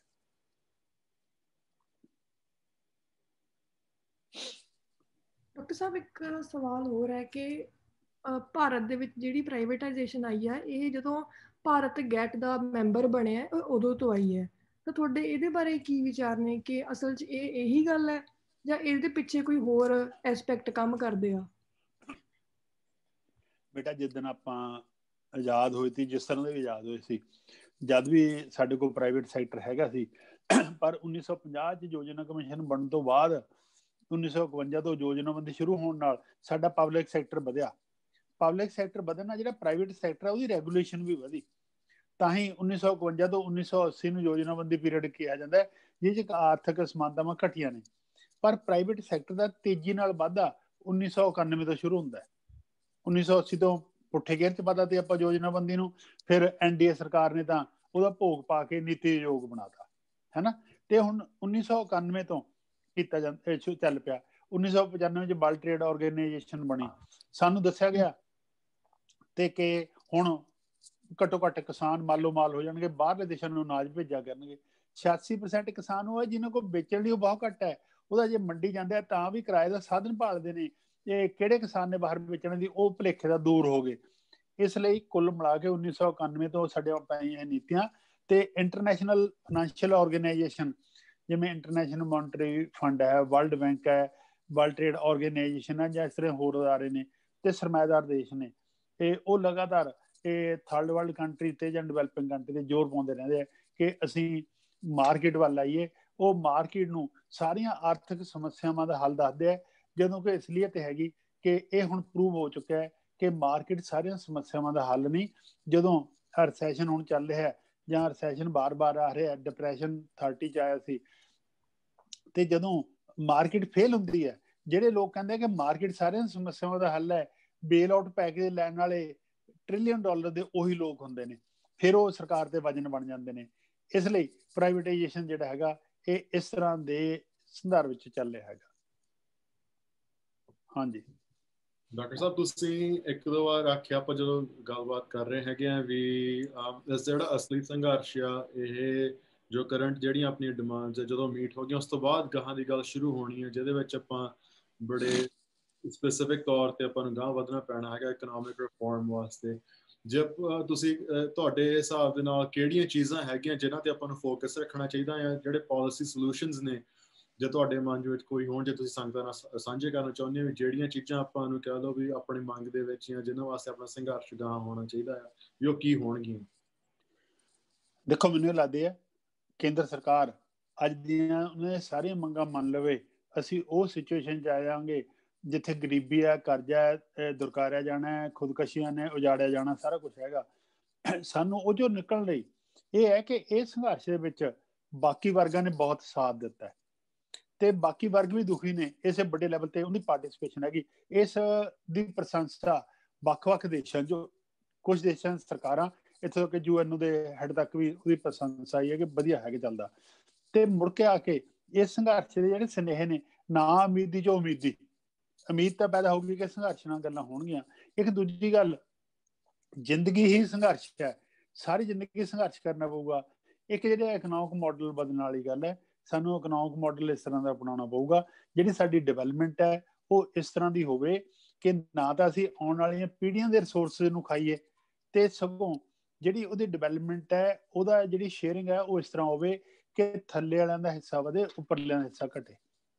ਇਸ ਲਈ ਜਿਹੜੇ ਸੁਪਰ ਰਿਚ ਨੇ, ਕਾਰਪੋਰੇਸ਼ਨਾਂ ਨੇ, ਜਾਂ ਹੋਰ ਇਸ ਤਰ੍ਹਾਂ ਦੇ ਲੋਕ ਨੇ, ਉਹਨਾਂ ਤੇ ਟੈਕਸਾਂ ਦਾ ਰੇਟ ਵਧਾਉਣਾ ਪਊਗਾ। ਟੈਕਸ ਕੱਟਸ ਦੀ ਪਾਲਿਸੀ ਨਾਲ ਨਹੀਂ ਗੱਲ ਬਣਨੀ ਹੈਗੀ, ਕਿਉਂਕਿ ਜਿਹੜੇ ਰਿਸੈਸ਼ਨ ਆ ਰਹੇ ਨੇ ਜਾਂ ਪ੍ਰੋਬਲਮਸ ਆ ਰਹੇ ਨੇ, ਉਹ ਆਮ ਤੌਰ ਤੇ ਵੱਡੇ ਗਿਣਤੀ 'ਚ ਉਹ ਡਿਮਾਂਡ ਸਾਈਡ ਤੋਂ ਆ ਰਹੇ ਨੇ।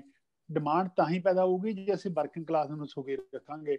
ਸੋ ਸਾਡਾ ਜਿਹੜਾ ਇਕਨੋਮਿਕ ਮਾਡਲ ਹੈ, ਇੱਕ ਤਾਂ ਪ੍ਰੋ ਪੀਪਲ ਹੋਣਾ ਚਾਹੀਦਾ, ਤੇ ਆਮ ਬੰਦਾ ਜ਼ਿੰਦਗੀ ਦਾ ਮੁੱਢਲੀਆਂ 7 ਲੋੜਾਂ, ਰੋਟੀ, ਕੱਪੜਾ, ਮਕਾਨ, ਸਿੱਖਿਆ, ਸਿਹਤ ਸੰਭਾਲ, ਸਾਫ਼ ਵਾਤਾਵਰਨ ਤੇ ਸਮਾਜਿਕ ਸੁਰੱਖਿਆ ਸਤਿਕਾਰਯੋਗ ਢੰਗ ਨਾਲ ਪੂਰੀਆਂ ਕਰ ਸਕਣ, ਯਾਨੀ ਉਹਦਾ ਹਿੱਸਾ ਇੰਨਾ ਵਧਾਇਆ ਜਾਵੇ।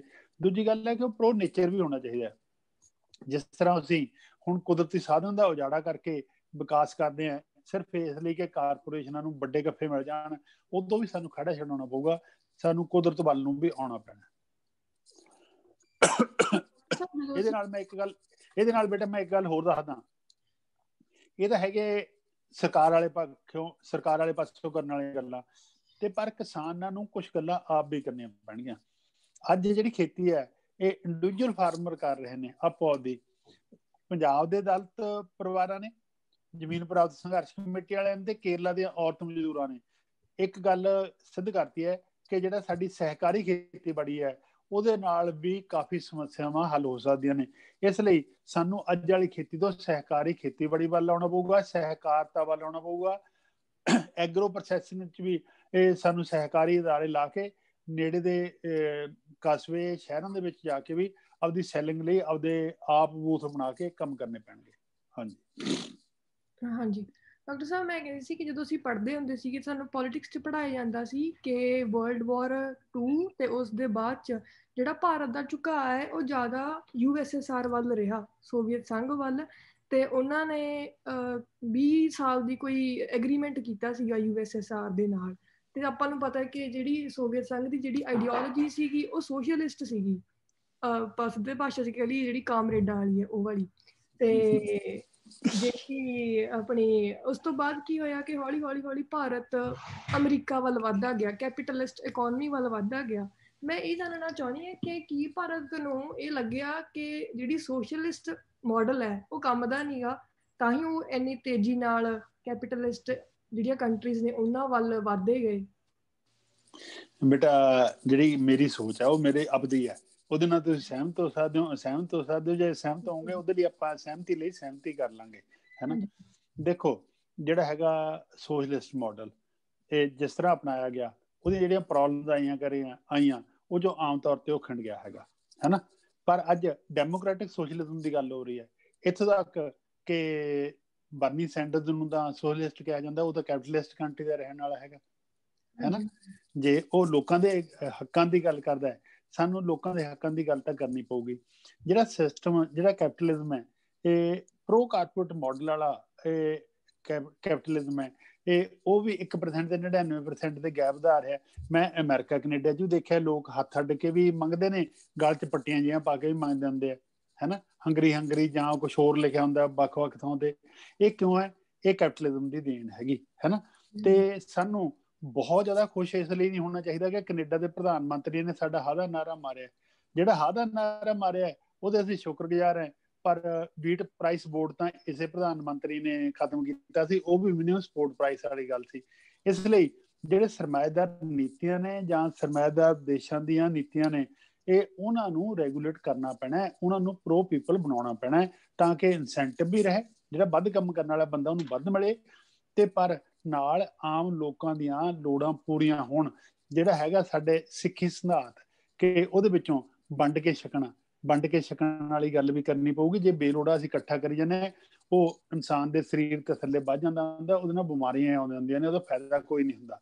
ਇਸ ਲਈ ਵੰਡ ਕੇ ਛਕਣ ਵੱਲ ਨੂੰ ਵੀ ਸਾਨੂੰ ਚੱਲਣਾ ਪੈਣਾ। ਡਾਕਟਰ ਸਾਹਿਬ, ਤੁਸੀਂ ਪਿਛਲੇ ਸਵਾਲ ਦੇ ਉੱਤਰ ਦਿੰਦੇ ਹੋਏ ਇੱਕ ਚੀਜ਼ ਮੈਂਸ਼ਨ ਕੀਤੀ ਸੀ ਵੀ ਪੰਜਾਬ ਨੂੰ ਆਪਣੀ ਇੱਕ ਐਗਰੋ ਇੰਡਸਟਰੀ ਵੱਲ ਨੂੰ ਤੁਰਨਾ ਚਾਹੀਦਾ ਹੈਗਾ, ਵੀ ਉਹ ਇੱਕ ਪੋਟੈਂਸ਼ੀਅਲ ਐਗਰੋ ਪ੍ਰੋਸੈਸਿੰਗ।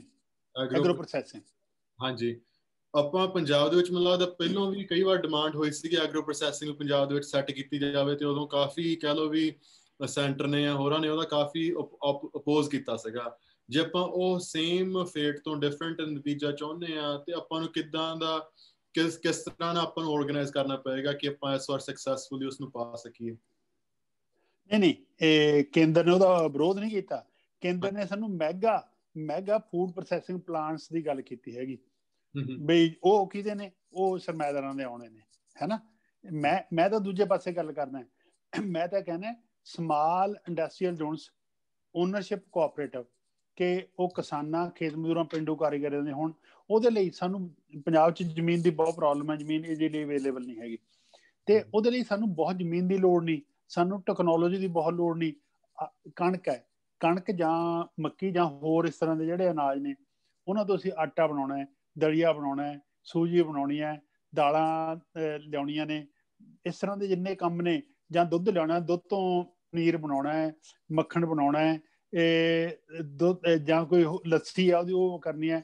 ਇਸ ਤਰ੍ਹਾਂ ਜਿੰਨਾ ਕੰਮ ਵੀ ਹੈਗਾ, ਇਹ ਤਾਂ ਘਰਾਂ 'ਚ ਬਹੁਤ ਸੌਖੇ ਤਰੀਕੇ ਨਾਲ ਹੋ ਸਕਦਾ। ਛੋਟੇ ਛੋਟੇ ਜਿਹੜੇ ਸਾਡੇ ਘਰ ਫਾਲਤੂ ਪਏ ਨੇ, ਜਿਹੜੇ ਬੱਚੇ ਅਸੀਂ ਉੱਥੋਂ ਧੱਕੇ ਨਾਲ ਕੱਢਦੇ, ਉਹਨਾਂ ਵਾਲੇ ਘਰ ਵੀ ਖੋਲਿਆਂ ਵਰਗੇ ਨੇ, ਉਹਨਾਂ 'ਚ ਜਾਂ ਆਪਦੇ ਘਰਾਂ 'ਚ ਜਾਂ ਪਿੰਡ 'ਚ ਜਿਹੜੀਆਂ ਸਾਂਝੀਆਂ ਜ਼ਮੀਨਾਂ ਨੇ ਪੰਚਾਇਤ ਦੀਆਂ, ਉਹਨਾਂ ਦੇ ਵੀ ਸ਼ੁਰੂ ਹੋ ਸਕਦੇ ਨੇ। ਉਹਦੇ ਨਾਲ ਫਾਇਦੇ ਕੀ ਹੋਣਗੇ?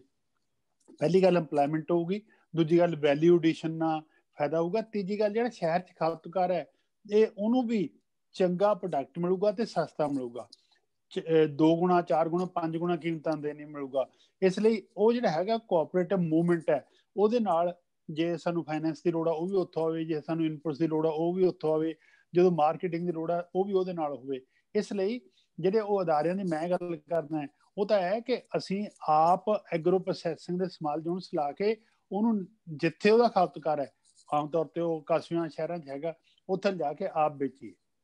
ਹਾਂਜੀ ਡਾਕਟਰ ਸਾਹਿਬ, ਜਿਵੇਂ ਆਪਾਂ ਸਾਰੇ ਮਸਲਿਆਂ ਦੀ ਵਿਚਾਰ ਕੀਤੀ ਹੈ ਨਾ, ਤੇ ਆਖਰਾਂ ਨੂੰ ਆਪਣੇ ਕਹਿ ਦਿੰਦੇ ਆ ਕਿ ਹੁਣ ਪੰਜਾਬ ਦੇ ਜੰਮਿਆਂ ਨੂੰ ਨਿੱਤ ਮੁਹਿੰਮਾਂ, ਜਾਂ ਆਪਣੇ ਇੱਕ ਤਕਰੀਰ ਕਹਿ ਲਓ ਪ੍ਰਸਿੱਧ ਹੈ ਕਿ ਅਸੀਂ ਜਾਪਦੇ ਹਾਂ ਜਦੋਂ ਪੰਜਾਬ ਸਾਡੇ ਮੁਹਿੰਮ ਆਪ ਹੀ ਸ਼ੁਰੂ ਹੋ ਜਾਂਦੀ ਆ।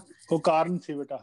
ਹਾਂਜੀ ਡਾਕਟਰ ਸਾਹਿਬ, ਮੈਂ ਇਹ ਜਾਣਨਾ ਚਾਹੁੰਦੀ ਹਾਂ ਕਿ ਆਪਣੇ ਜਿਹੜੇ ਮਸਲੇ ਆ, ਪਾਣੀਆਂ ਦਾ ਮਸਲਾ ਹੋ ਗਿਆ, ਮਿੱਟੀ ਸਾਡੀ ਕਿੰਨੇ ਖਾਦਾਂ ਪਾ ਕੇ ਖਰਾਬ ਕਰ, ਸਾਰਾ ਕੁਝ ਖਰਾਬ ਹੀ ਹੋ ਗਿਆ ਨਾ, ਤੇ ਇਹ ਜਿਹੜੀ ਇੱਕ ਗੱਲ ਉੱਠਦੀ ਹੈ ਖੁਦ ਮੁਖਤਿਆਰੀ ਦੀ, ਤੇ ਤੁਹਾਡਾ ਇਹਦੇ 'ਚ ਕੀ ਵਿਚਾਰ ਹੈ ਕਿ ਇਹ ਮਸਲਿਆਂ ਨੂੰ ਅਸੀਂ ਕਿਵੇਂ ਨਜਿੱਠ ਸਕਦੇ ਹਾਂ? ਕੀ ਅਸੀਂ ਇਹ ਮਸਲੇ ਭਾਰਤ ਦੇ ਕਾਨੂੰਨ ਦੇ ਅੰਦਰ ਰਹਿ ਕੇ ਨਜਿੱਠ ਸਕਦੇ ਹਾਂ ਜਾਂ ਨਹੀਂ? ਇਹ ਬੇਟਾ ਦੇਖੋ, ਜਿਹੜੀ ਖੁਦ ਮੁਖਤਿਆਰ ਦੀ ਗੱਲ ਹੈ ਉਹ ਸੰਘੀ ਢਾਂਚੇ ਦੀ ਗੱਲ ਹੈ, ਹਾਂਜੀ ਉਹ ਬਿਲਕੁਲ ਭਾਰਤ ਦੇ ਅੰਦਰ ਰਹਿ ਕੇ ਅਸੀਂ ਨਿਬੇੜ ਸਕਦੇ ਹਾਂ। ਤੇ ਮੈਨੂੰ ਇਹ ਲੱਗਦਾ ਹੈ ਕਿ ਭਾਰਤ ਜਿਹੜਾ ਹੈਗਾ, ਭਾਰਤ ਦੇ ਵਿੱਚ ਬਹੁਤ ਸਾਰੀਆਂ ਸੰਭਾਵਨਾਵਾਂ ਹੈਗੀਆਂ, ਹੈ ਨਾ। ਤੇ ਜਿੰਨਾ ਕੁ ਸਾਡਾ ਛੋਟਾ ਸੂਬਾ ਹੈ, ਜਿਓਗ੍ਰਾਫਿਕਲੀ ਸਾਡੇ ਕੋਲ 1.50% ਜ਼ਮੀਨ ਹੈ ਹਾਂਜੀ ਨਾ। ਜੇ ਉਹਦੇ ਵਿੱਚ ਅਸੀਂ ਕੋਈ ਹੋਰ ਗੱਲਾਂ ਕਰਾਂਗੇ, ਉਹ ਮੈਨੂੰ ਵਾਇਬਲ ਨਹੀਂ ਦਿਖਦੀਆਂ ਹੈਗੀਆਂ। ਤੇ ਮੋਰ ਓਵਰ ਸਾਡਾ ਪੰਜਾਬ ਤੋਂ ਬਾਹਰ ਬੈਠਾ ਪੰਜਾਬੀ ਬੰਦਾ, ਜਿਹੜੇ ਬੰਦੇ ਔਰਤਾਂ ਬੱਚੇ ਨੇ, ਉਹ ਇੰਨੀ ਜ਼ਿਆਦਾ ਗਿਣਤੀ 'ਚ ਹੈ, ਉਹ ਗੱਲਾਂ ਕਿਸੇ ਕੰਢੇ ਨਹੀਂ ਲੱਗਣੀਆਂ ਹੈਗੀਆਂ, ਹੈ ਨਾ, ਨਾ ਲੱਗਣੀਆਂ ਚਾਹੀਦੀਆਂ ਨੇ, ਜਿਹੜਾ ਮੇਰਾ ਆਪਦਾ ਵਿਚਾਰ ਹੈ। ਤੇ ਗੱਲ ਹੈ ਕਿ ਜਿਹੜੀ ਸੰਘੀ ਢਾਂਚੇ ਵਾਲੀ ਗੱਲ ਹੈ, ਖੁਦ ਮੁਖਤਾਰੀ ਵਾਲੀ ਗੱਲ ਹੈ, ਉਹ ਇਕੱਲੀ ਪੰਜਾਬ ਦੀ ਨਹੀਂ ਹੈਗੀ, ਬਾਕੀ ਸੂਬਿਆਂ ਵੱਲੋਂ ਵੀ ਡਿਮਾਂਡ ਹੈਗੀ। ਲੋੜ ਹੈ ਕੋਆਰਡੀਨੇਸ਼ਨ ਦੀ, ਪਰ ਇਹ ਨਾ ਹੋਵੇ ਇੱਕ ਪਾਸੇ ਤਾਂ ਅਸੀਂ ਸੰਘੀ ਢਾਂਚੇ ਨੂੰ ਮਜ਼ਬੂਤ ਕਰ ਲਈਏ, ਅਨੰਦਪੁਰ ਸਾਹਿਬ ਦੇ ਮਤੇ ਦੀ ਗੱਲ ਕਰੀਏ, ਦੂਜੇ ਪਾਸੇ ਜਿਹੜੇ ਆਰਡੀਨੈਂਸ ਹੈ ਉਹਨਾਂ ਨੂੰ ਪਾਸ ਕਰਨ ਮੌਕੇ ਨਾਲ ਹੋਈਏ। ਜਦ ਲੋਕਾਂ ਦਾ ਵਿਰੋਧ ਵੱਧ ਜਾਵੇ ਤਾਂ ਉੱਥੋਂ ਮਿਨਿਸਟਰੀ ਤੋਂ ਰਿਜ਼ਾਈਨ ਕਰਕੇ ਉਹਨਾਂ ਨੂੰ ਅਸੀਂ ਅਪੋਜ਼ ਕਰੀਏ। ਸ਼੍ਰੋਮਣੀ ਅਕਾਲੀ ਦਲ ਦੀ ਮੈਂ ਗੱਲ ਕਰ ਰਿਹਾ। ਇਹ ਤਾਂ ਜਿਹੜੀਆਂ ਸਾਡੇ ਰਾਜਸੀ ਪਾਰਟੀਆਂ ਨੇ, ਉਹਨਾਂ ਨੂੰ ਇਮਾਨਦਾਰੀ ਨਾਲ ਸਾਰੇ ਦੇਸ਼ 'ਚ ਜਿਹੜੇ ਸੂਬੇ ਸੰਘੀ ਢਾਂਚੇ ਨੂੰ ਮਜ਼ਬੂਤ ਕਰਨ ਦੀ ਗੱਲ ਕਰਦੇ ਆ, ਉਹਨਾਂ ਨਾਲ ਸਹਿਕਾਰਤਾ ਵਧਾਉਣੀ ਚਾਹੀਦੀ ਹੈ, ਉਹਨਾਂ ਨੂੰ ਕੋਆਪਰੇਸ਼ਨ ਵਧਾਉਣੀ ਚਾਹੀਦੀ ਹੈ, ਅਤੇ ਕੇਂਦਰ ਸਰਕਾਰ ਤੇ ਦਬਾਅ ਪਾ ਕੇ ਸੰਘੀ ਸ਼ਕਤੀਆਂ ਜਿਹੜੀਆਂ ਹੈਗੀਆਂ ਉਹਨਾਂ ਨੂੰ ਬਚਾਉਣਾ ਚਾਹੀਦਾ ਤੇ ਉਹਨਾਂ ਨੂੰ ਵਧਾਉਣਾ ਚਾਹੀਦਾ। ਡਾਕਟਰ ਸਾਹਿਬ, ਇੱਕ ਸੰਗਤਾਂ ਵੱਲੋਂ ਸਵਾਲ ਆਇਆ ਹੈਗਾ ਵੀ ਜਦੋਂ ਤੁਸੀਂ ਗੱਲ ਕਰਦੇ ਹੈਗੇ ਹੋ ਵੀ ਆ ਕਾਰਪੋਰੇਟਾਈਜੇਸ਼ਨ ਦੀ, ਤੇ ਉਹਨਾਂ ਵੱਲ ਜ਼ਿਆਦਾ ਮੂਵਮੈਂਟ ਹੋ ਰਹੀ ਹੈਗੀ ਆ, ਕਿਸੇ ਨੌਜਵਾਨ ਨੇ ਸਵਾਲ ਕੀਤਾ ਹੈਗਾ ਵੀ ਆਪਣੇ ਜਿਹੜੇ ਪੰਜਾਬ ਦੇ ਨੌਜਵਾਨ ਹੈਗੇ ਨੇ, ਉਹਨਾਂ ਨੂੰ ਕਿਹੜੀ ਚੀਜ਼ ਰੋਕ ਰਹੀ ਹੈ ਵੀ ਉਹ ਐਂਟਰਪ੍ਰੈਨਿਓਰ ਬਣ ਕੇ ਉਹ ਆਪਣੇ ਵੱਡੇ ਕਾਰਪੋਰੇਟ ਚੀਜ਼ਾਂ ਕਿਉਂ ਨਹੀਂ ਖੜੀਆਂ ਕਰ ਸਕਦੇ ਹੈਗੇ ਪੰਜਾਬ ਨੂੰ ਹੈਲਪ ਕਰਨ ਵਾਸਤੇ? ਪਹਿਲੀ ਗੱਲ ਤਾਂ ਬਹੁਤੇ ਸੁਪਨੇ ਐਡੇ ਵੱਡੇ ਨਹੀਂ ਲਈਦੇ ਜਿਹੜੇ ਧਰਤੀ ਤੇ ਗਿਰ ਪੈਣ। ਆਪਾਂ ਤਾਂ ਕਾਰਪੋਰੇਟਸ ਦੀ ਗੱਲ ਕਰਦੇ ਹਾਂ ਕਿ ਦੁਨੀਆ ਕਾਰਪੋਰੇਟਸ ਨੇ ਤੜਫਾਈ ਪਈ ਹੈ। ਮੈਂ ਪੰਜਾਬ ਦੇ ਬੱਚਿਆਂ ਨੂੰ ਕਹਾਂ ਕਿ ਉਹ ਕਾਰਪੋਰੇਟਸ ਵਧਣ, ਬਣ ਜਾਣ, ਜਾਂ ਉਹਨਾਂ ਲਈ ਦੁਆ ਕਰਾਂ, ਫਿਰ ਤਾਂ ਮੈਂ ਉਹਨਾਂ ਨੂੰ ਵੱਧ ਦੁਆ ਦੇ ਰਿਹਾ ਹੋਊਂਗਾ। ਮੈਂ ਤਾਂ ਇਹ ਸਾਡੇ ਬੱਚਿਆਂ ਲਈ ਅਰਦਾਸ ਕਰੂੰਗਾ ਤੇ ਉਹਨਾਂ ਨੂੰ ਬੇਨਤੀ ਵੀ ਕਰੂੰਗਾ ਕਿ ਚੰਗੇ ਇਨਸਾਨ ਬਣੋ, ਚੰਗੇ ਇਨਸਾਨ ਬਣੋ, ਤੇ ਕਾਰਪੋਰੇਟਸ ਵੱਲ ਵਧਣ ਦੀ ਲੋੜ ਨਹੀਂ। ਹਾਂ, ਇਹ ਜ਼ਰੂਰ ਹੈ ਕਿ ਭਾਰਤ ਦੇ ਵਿੱਚ, ਪੰਜਾਬ ਦੇ ਵਿੱਚ ਸਾਨੂੰ ਉਹਨਾਂ ਲਈ ਇੰਨੇ ਕੁ ਮੌਕੇ ਪੈਦਾ ਕਰਨੇ ਪੈਣਗੇ ਕਿ ਉਹ ਮਤਲਬ ਉੱਥੋਂ ਉਜਾੜੇ ਨਾ ਜਾਣ। ਧੱਕੇ ਹੋਏ ਲੱਖਾਂ ਦੀ ਗਿਣਤੀ 'ਚ ਬ੍ਰੇਨ ਡਰੇਨ, ਕੈਪੀਟਲ ਡਰੇਨ, ਇਹ ਡੈਮੋਗ੍ਰਾਫਿਕ ਡਿਵੀਡੈਂਡ ਦਾ ਲਾਸ ਨਾ ਕਰਨ। ਉਹਦੇ ਲਈ ਸਾਨੂੰ ਆਪਦਾ ਦੇਸ਼, ਆਪਦਾ ਸੂਬਾ ਆਪ ਬਦਲਣਾ ਪਊਗਾ।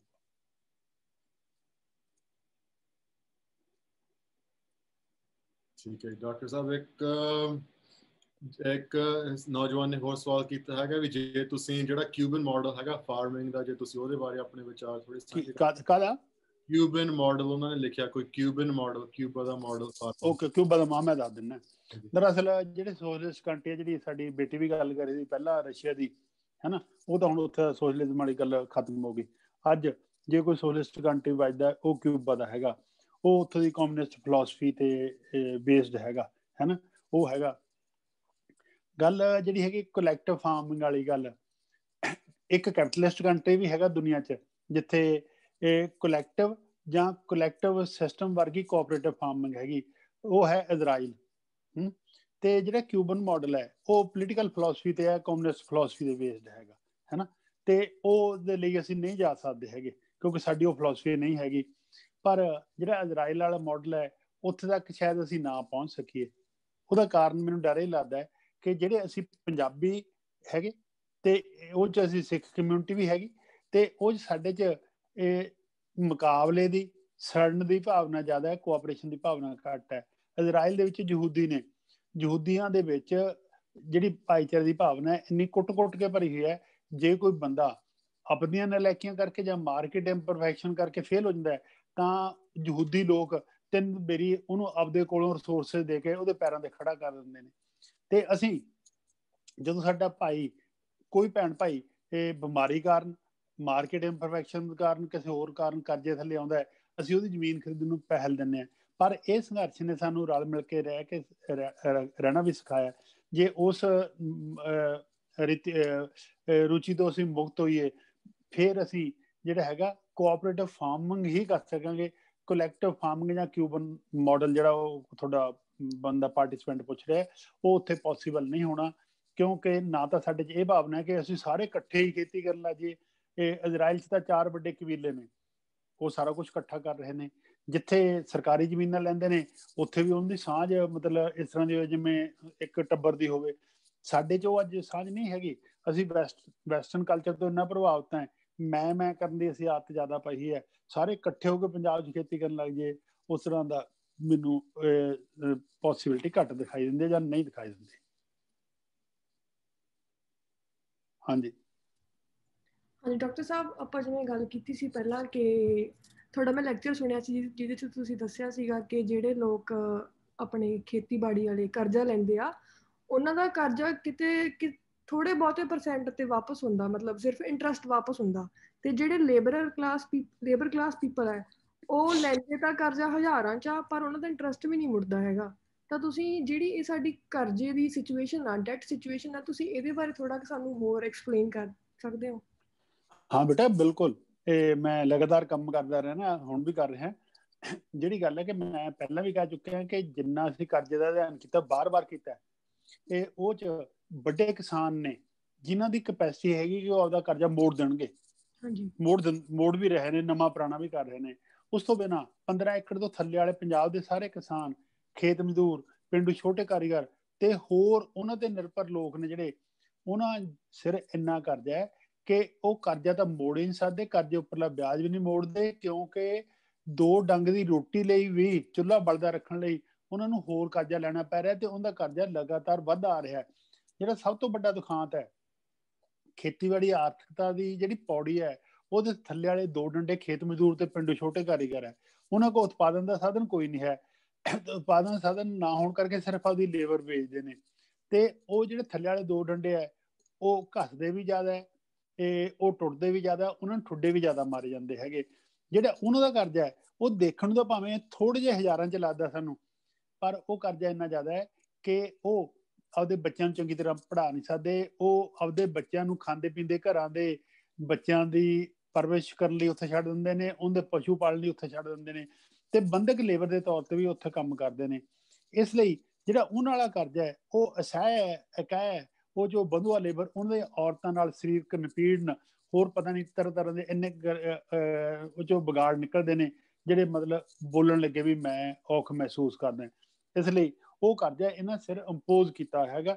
ਤੇ ਫਿਰ ਕਰਜ਼ੇ ਤੋਂ ਬਾਅਦ ਜਿਹੜਾ ਮੈਂ ਕਿਹਾ ਨੋਟਿਸ ਲਾਉਂਦੇ ਨੇ, ਉਹਨਾਂ ਦੇ ਜਾ ਕੇ ਦਰਵਾਜ਼ਿਆਂ ਤੇ ਹਿਊਮਿਲੇਸ਼ਨ ਕਰਦੇ ਨੇ, ਉਹ ਖੁਦਕਸ਼ੀਆਂ ਵੱਲ ਨੂੰ ਵੀ ਵਧਣ ਦਾ ਕੰਮ ਹੈ। ਪਰ ਇਹ ਸੰਘਰਸ਼ ਨੇ ਸਿਖਾਇਆ ਸਾਨੂੰ ਕਿ ਸਾਨੂੰ ਖੁਦਕਸ਼ੀ ਕਿਸੇ ਸਮੱਸਿਆ ਦਾ ਹੱਲ ਨਹੀਂ, ਸੰਘਰਸ਼ ਹੀ ਸਮੱਸਿਆ ਦਾ ਹੱਲ ਹੈ। ਸੰਘਰਸ਼ ਆਪਣਾ ਨਹੀਂ, ਇੱਧਰ ਲਿਆਂਦਾ ਵੀ, ਇੱਧਰ ਲਿਆਂਦਾ ਵੀ, ਇੱਧਰ ਲਿਆਂਦਾ ਵੀ, ਇੱਧਰ ਲਿਆਂਦਾ, ਆਲੇ ਦੁਆਲੇ ਸਾਰੇ ਪਾਸੇ ਵਾਲੇ ਦੇ ਸੰਘਰਸ਼ ਦੇ ਵਿੱਚ ਸਾਨੂੰ ਜਾਣਾ ਪਊਗਾ, ਤਾਂ ਹੀ ਸਾਨੂੰ ਫਿਰ ਜਿਹੜਾ ਹੈਗਾ ਮੁਕਤੀ ਮਿਲੂਗੀ। ਡਾਕਟਰ ਸਾਹਿਬ, ਇੱਕ ਹੋਰ ਸਵਾਲ ਸੀਗਾ।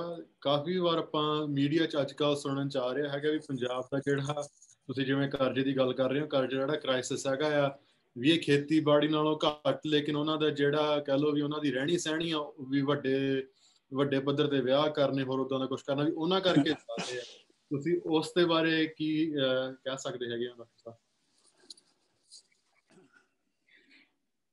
ਇਹ ਪੰਜਾਬ ਐਗਰੀਕਲਚਰ ਯੂਨੀਵਰਸਿਟੀਆਂ ਨੇ ਇੱਕ ਸਲੋਗਨ ਦਿੱਤਾ ਸੀ, ਸਾਦੇ ਵਿਆਹ ਸਾਦੇ ਭੋਗ, ਨਾ ਕਰਜ਼ਾ ਨਾ ਕੋਈ ਚਿੰਤਾ ਦਾ ਰੋਗ, ਕੋਈ ਇਸ ਤਰ੍ਹਾਂ ਦਾ ਸਲੋਗਨ ਸੀ।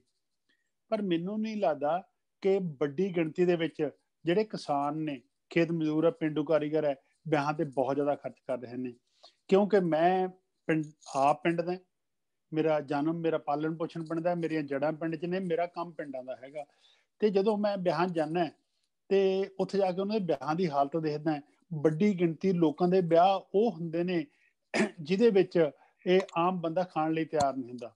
ਕਿਉਂਕਿ ਗਰਮੀਆਂ ਦੇ ਮਹੀਨਿਆਂ ਦੇ ਵਿੱਚ ਜਿਹੜੇ ਵਿਆਹ ਹੁੰਦੇ ਨੇ, ਉੱਥੇ ਜਾਂਦੇ ਸਾਰ ਇੱਕ ਟੱਬ ਹੁੰਦਾ, ਟੱਬ ਦੇ ਵਿੱਚ ਪਾਣੀ ਪਾਇਆ ਪਿਆ ਹੁੰਦਾ, ਉਹ 'ਚ ਇੱਕ ਬਰਫ਼ ਦਾ ਬੜਾ ਸਾਰਾ ਡਲਾ ਪਾਇਆ, ਜਿਸ 'ਚ ਕੁਛ ਨਾ ਕੁਛ ਤਰ ਰਿਹਾ ਦਿਖਦਾ ਹੁੰਦਾ, ਜੋ ਸੇਬੇ ਹੁੰਦੇ ਜਾਂ ਕੋਈ ਹੋਰ ਚੀਜ਼ ਹੁੰਦੀ ਹੈ। ਸਾਡਾ ਕੋਈ ਬੰਦਾ ਉਹ 'ਚ ਪਾਣੀ ਪੀਣ ਲਈ ਤਿਆਰ ਨਹੀਂ ਹੁੰਦਾ।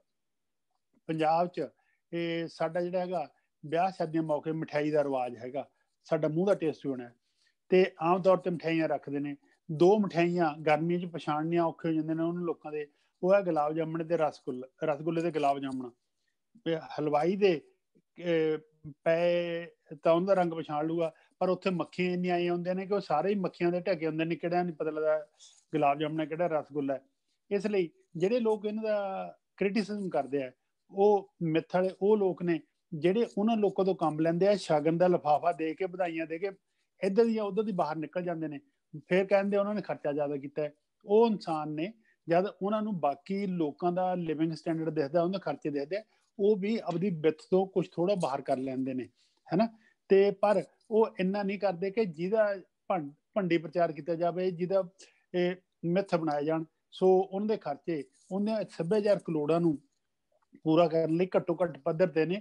ਜੇ ਕੋਈ ਵੱਡੇ ਖਰਚਿਆਂ ਵਾਲੇ ਹੈਗੇ, ਉਹ ਕਿਸਾਨ ਨਹੀਂ ਹੈਗੇ, ਉਹ ਗੈਰ ਕਿਸਾਨੀ ਧੰਦਿਆਂ ਚੋਂ, ਚਾਹੇ ਬਾਹਰਲੇ ਦੇਸ਼ਾਂ 'ਚ ਹੋਵੇ, ਚਾਹੇ ਬਿਜ਼ਨਸ ਚੋਂ ਇੰਡੀਆ 'ਚ ਹੋਵੇ, ਕਿਤੋਂ ਹੋਵੇ, ਉਹ ਆਮਦਨ ਵਾਲੇ ਬੰਦੇ ਨੇ। ਉਹਦੀ ਗਿਣਤੀ ਬਹੁਤ ਘੱਟ ਹੈ। ਡਾਕਟਰ ਸਾਹਿਬ, ਅੱਜ ਕੱਲ੍ਹ ਆਪਣੇ ਇੱਕ ਗੱਲਬਾਤ ਚੱਲੀ ਹੈ ਕਿ ਗ੍ਰਾਮ ਸਭਾ ਹੋਣੀ ਚਾਹੀਦੀ ਆ, ਤੇ ਤੁਹਾਨੂੰ ਕੀ ਲੱਗਦਾ ਕਿ ਪੰਜਾਬ 'ਚ ਗ੍ਰਾਮ ਸਭਾ ਮਤਲਬ ਕੀ ਇਹਦਾ ਬੈਠਦਾ ਮੇਲ? ਬੇਟਾ ਦੇਖੋ, ਜਿਹੜੀ ਗ੍ਰਾਮ ਸਭਾ ਵਾਲੀ ਗੱਲ ਹੈ, ਇਹ ਗ੍ਰਾਮ ਸਭਾ ਤਾਂ ਕਾਨੂੰਨੀ ਤੌਰ ਤੇ ਹੁੰਦੀ ਹੈ।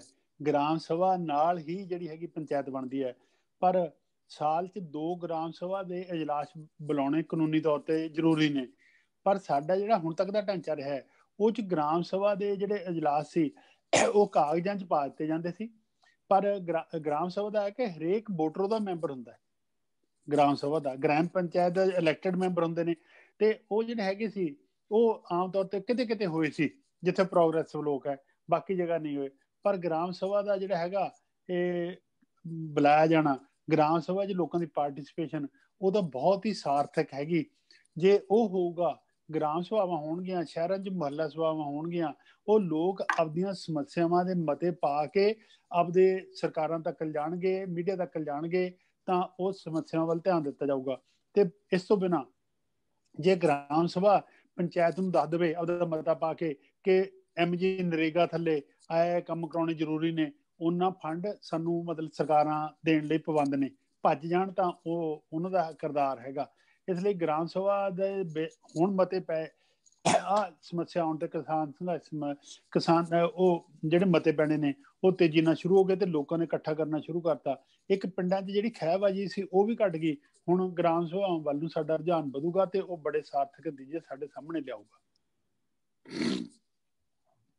ਡਾਕਟਰ ਸਾਹਿਬ, ਇੱਕ ਜੇ ਆਪਾਂ ਆਪਣੀ ਇਸ ਸੰਘਰਸ਼ ਨੂੰ ਆਪਾਂ ਦੇਖੀਏ ਤਾਂ ਇਹ 'ਚੋਂ ਬਹੁਤ ਵਧੀਆ ਇੱਕ ਗੱਲ ਨਿਕਲੀ ਸੀ ਕਿ ਜਿਹੜੀ ਕਿ ਕਿਸਾਨ ਮਜ਼ਦੂਰ ਦੀ ਏਕਤਾ, ਤੇ ਉਹਨਾਂ ਨੇ ਜਿਵੇਂ ਰਲ ਕੇ ਆਪਣੇ ਜਿਹੜੇ ਹੱਕਾਂ ਦੀ ਗੱਲ ਰਲ ਕੇ ਉਹਨਾਂ ਨੇ ਬਹੁਤ ਮੂਹਰੇ ਲੈ ਕੇ ਆਏ ਨੇ। ਆਪਾਂ ਪਹਿਲਾਂ ਜਦੋਂ ਕਈ ਦੇਖਦੇ ਹਾਂ, ਉਹ ਇੰਨੀ ਜ਼ਿਆਦਾ ਦੋਵਾਂ ਦੇ ਵਿੱਚ, ਕਹਿ ਲਓ ਵੀ ਦੋਵੇਂ ਗਰੁੱਪਸ ਦੇ ਵਿੱਚ ਇੰਨੀ ਜ਼ਿਆਦਾ ਆਪਸ ਦੇ ਵਿੱਚ ਨਹੀਂ ਹੁੰਦਾ ਸੀ, ਵੀ ਰਲ ਕੇ ਕੰਮ ਨਹੀਂ ਸੀ ਕਰਦੇ ਹੁੰਦੇ, ਮੰਗਾਂ ਮੂਹਰੇ ਲੈ ਕੇ ਆਉਂਦੇ ਸੀਗੇ। ਜਿਹੜੀ ਆਪਾਂ ਨੂੰ ਇਹ ਵਧੀਆ ਚੀਜ਼ ਦੇਖਣ ਨੂੰ ਮਿਲੀ, ਇਹਨੂੰ ਆਪਾਂ ਕਿਵੇਂ ਕੰਟੀਨਿਊ ਅੱਗੇ ਕਰ ਸਕਦੇ ਹੈਗੇ, ਤੇ ਇਹਨੂੰ ਰਿਲੇਸ਼ਨਸ਼ਿਪ ਨੂੰ ਸਟਰੋਂਗਰ ਕਿਵੇਂ ਕਰ ਸਕਦੇ ਹੈਗੇ?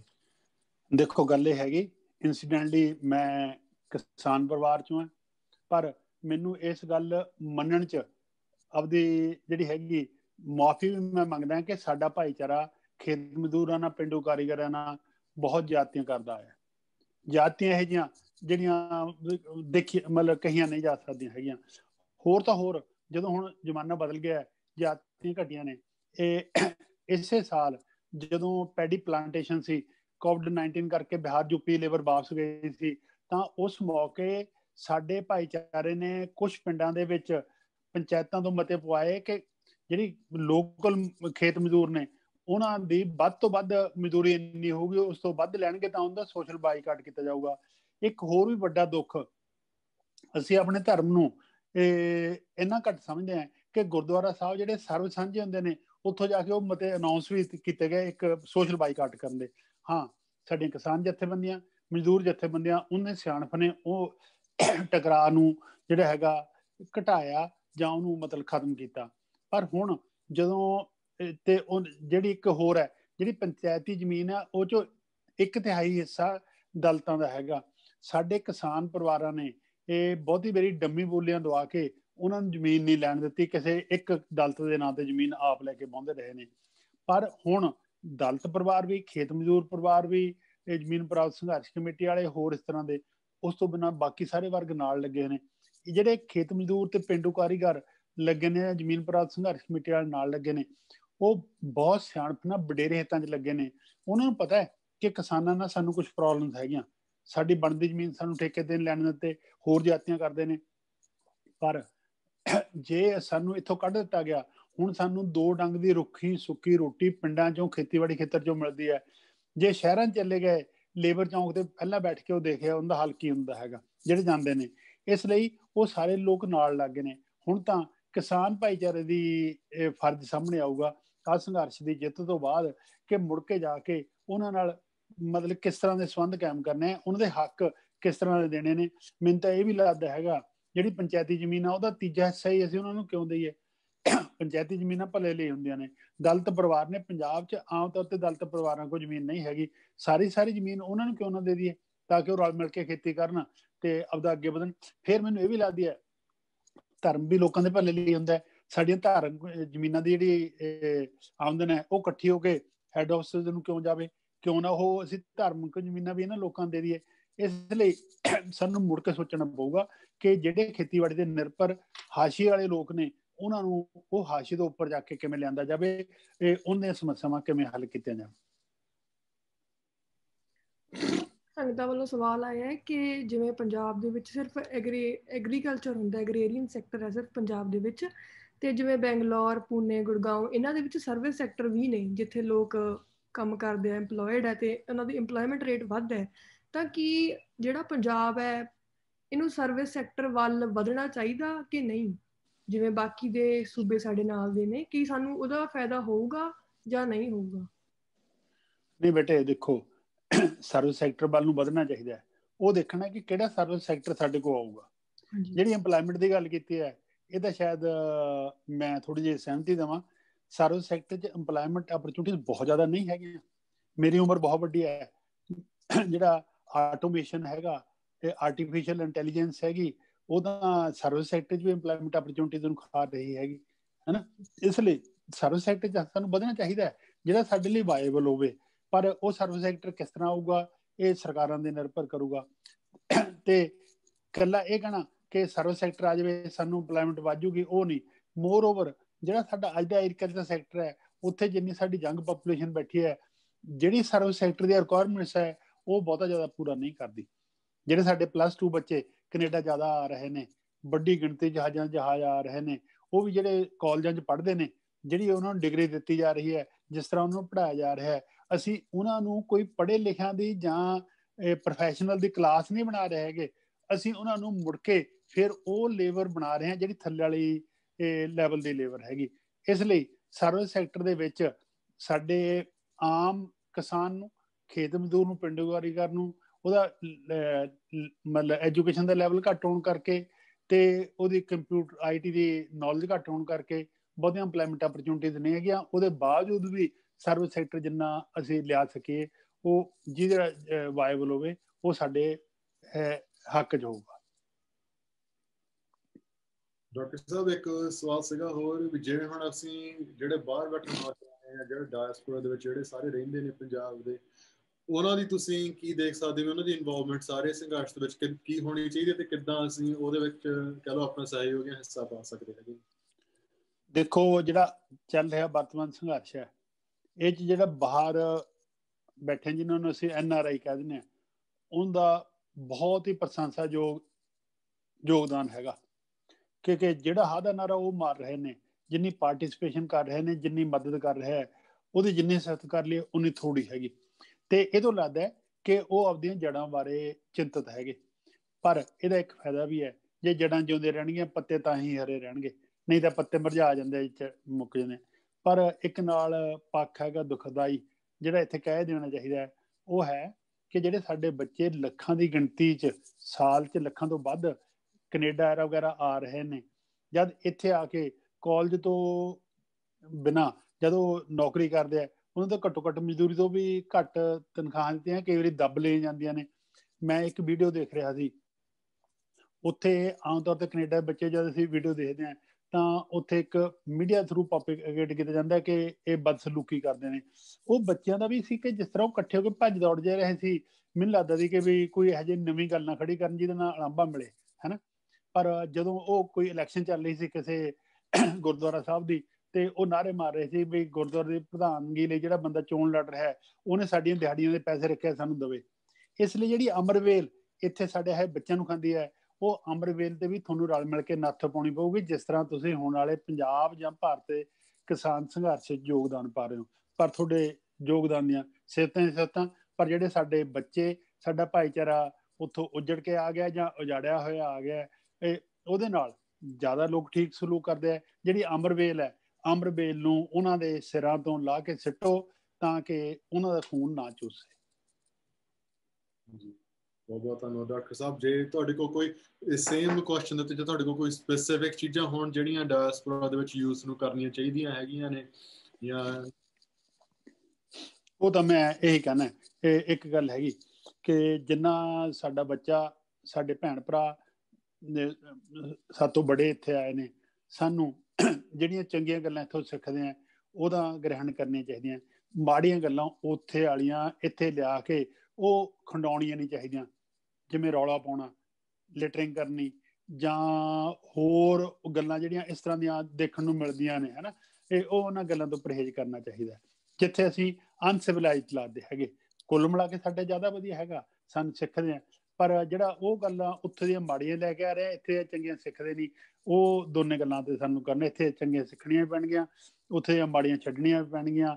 ਤੇ ਨਾਲ ਨਾਲ ਇਹ ਜ਼ਰੂਰ ਹੈ ਕਿ ਜੜ੍ਹਾਂ ਜਿਉਂਦੀਆਂ ਰੱਖ ਲਿਓ, ਜੜ੍ਹਾਂ ਜਿਉਂਦੀਆਂ ਰਹਿਣਗੀਆਂ ਤਾਂ ਤੁਹਾਡੇ ਵਾਲੇ ਪੱਤੇ ਵੀ ਹਰੇ ਰਹਿਣਗੇ। ਡਾਕਟਰ ਸਾਹਿਬ, ਕਈ ਬਹੁਤ ਡਾਇਸਪੋਰਾ ਦੇ ਵਿੱਚ ਇੱਦਾਂ ਦੇ ਵੀ ਪਰਿਵਾਰ ਹੈਗੇ ਨੇ ਜਿਨ੍ਹਾਂ ਨੇ ਪਿੱਛੇ ਜ਼ਮੀਨਾਂ ਹੈ ਤੇ ਉਹਨਾਂ ਨੇ ਠੇਕੇ ਤੇ ਦਿੱਤੀਆਂ ਹੋਈਆਂ ਹੈਗੀਆਂ ਨੇ। ਕਈ ਚੀਜ਼ਾਂ ਇਹੋ ਜਿਹੀਆਂ ਹੈਗੀਆਂ ਜਿਵੇਂ ਕਿਉਂਕਿ ਇਹਨਾਂ ਨੂੰ ਜਿਹੜੀ ਉੱਥੋਂ ਜ਼ਮੀਨ ਦੀ ਆਮਦਨ ਆ ਉਹਦਾ ਇੱਥੇ ਇੰਨਾ ਫਰਕ ਨਹੀਂ ਪੈਂਦਾ। ਉੱਥੇ ਆਪਾਂ ਕੋਈ ਚੀਜ਼ਾਂ ਹੈਗੀਆਂ ਜਿਹੜੀਆਂ ਉਹਨਾਂ ਨੂੰ ਕਰਨੀਆਂ ਚਾਹੀਦੀਆਂ ਜਾਂ ਬਦਲਾਵ ਲੈ ਕੇ ਆਉਣੇ ਚਾਹੀਦੇ ਨੇ ਜਾਂ ਉਹਦੇ ਵਿੱਚ ਲੀਡ ਲੈਣੀ ਚਾਹੀਦੀ ਹੈ ਕਿ ਜਿਹਦੇ ਕਰਕੇ ਤੇ ਕਹਿ ਲਓ ਵੀ ਬਦਲਾਵ ਆਵੇ। ਬਿਲਕੁਲ ਬਿਲਕੁਲ ਬਿਲਕੁਲ ਬਿਲਕੁਲ।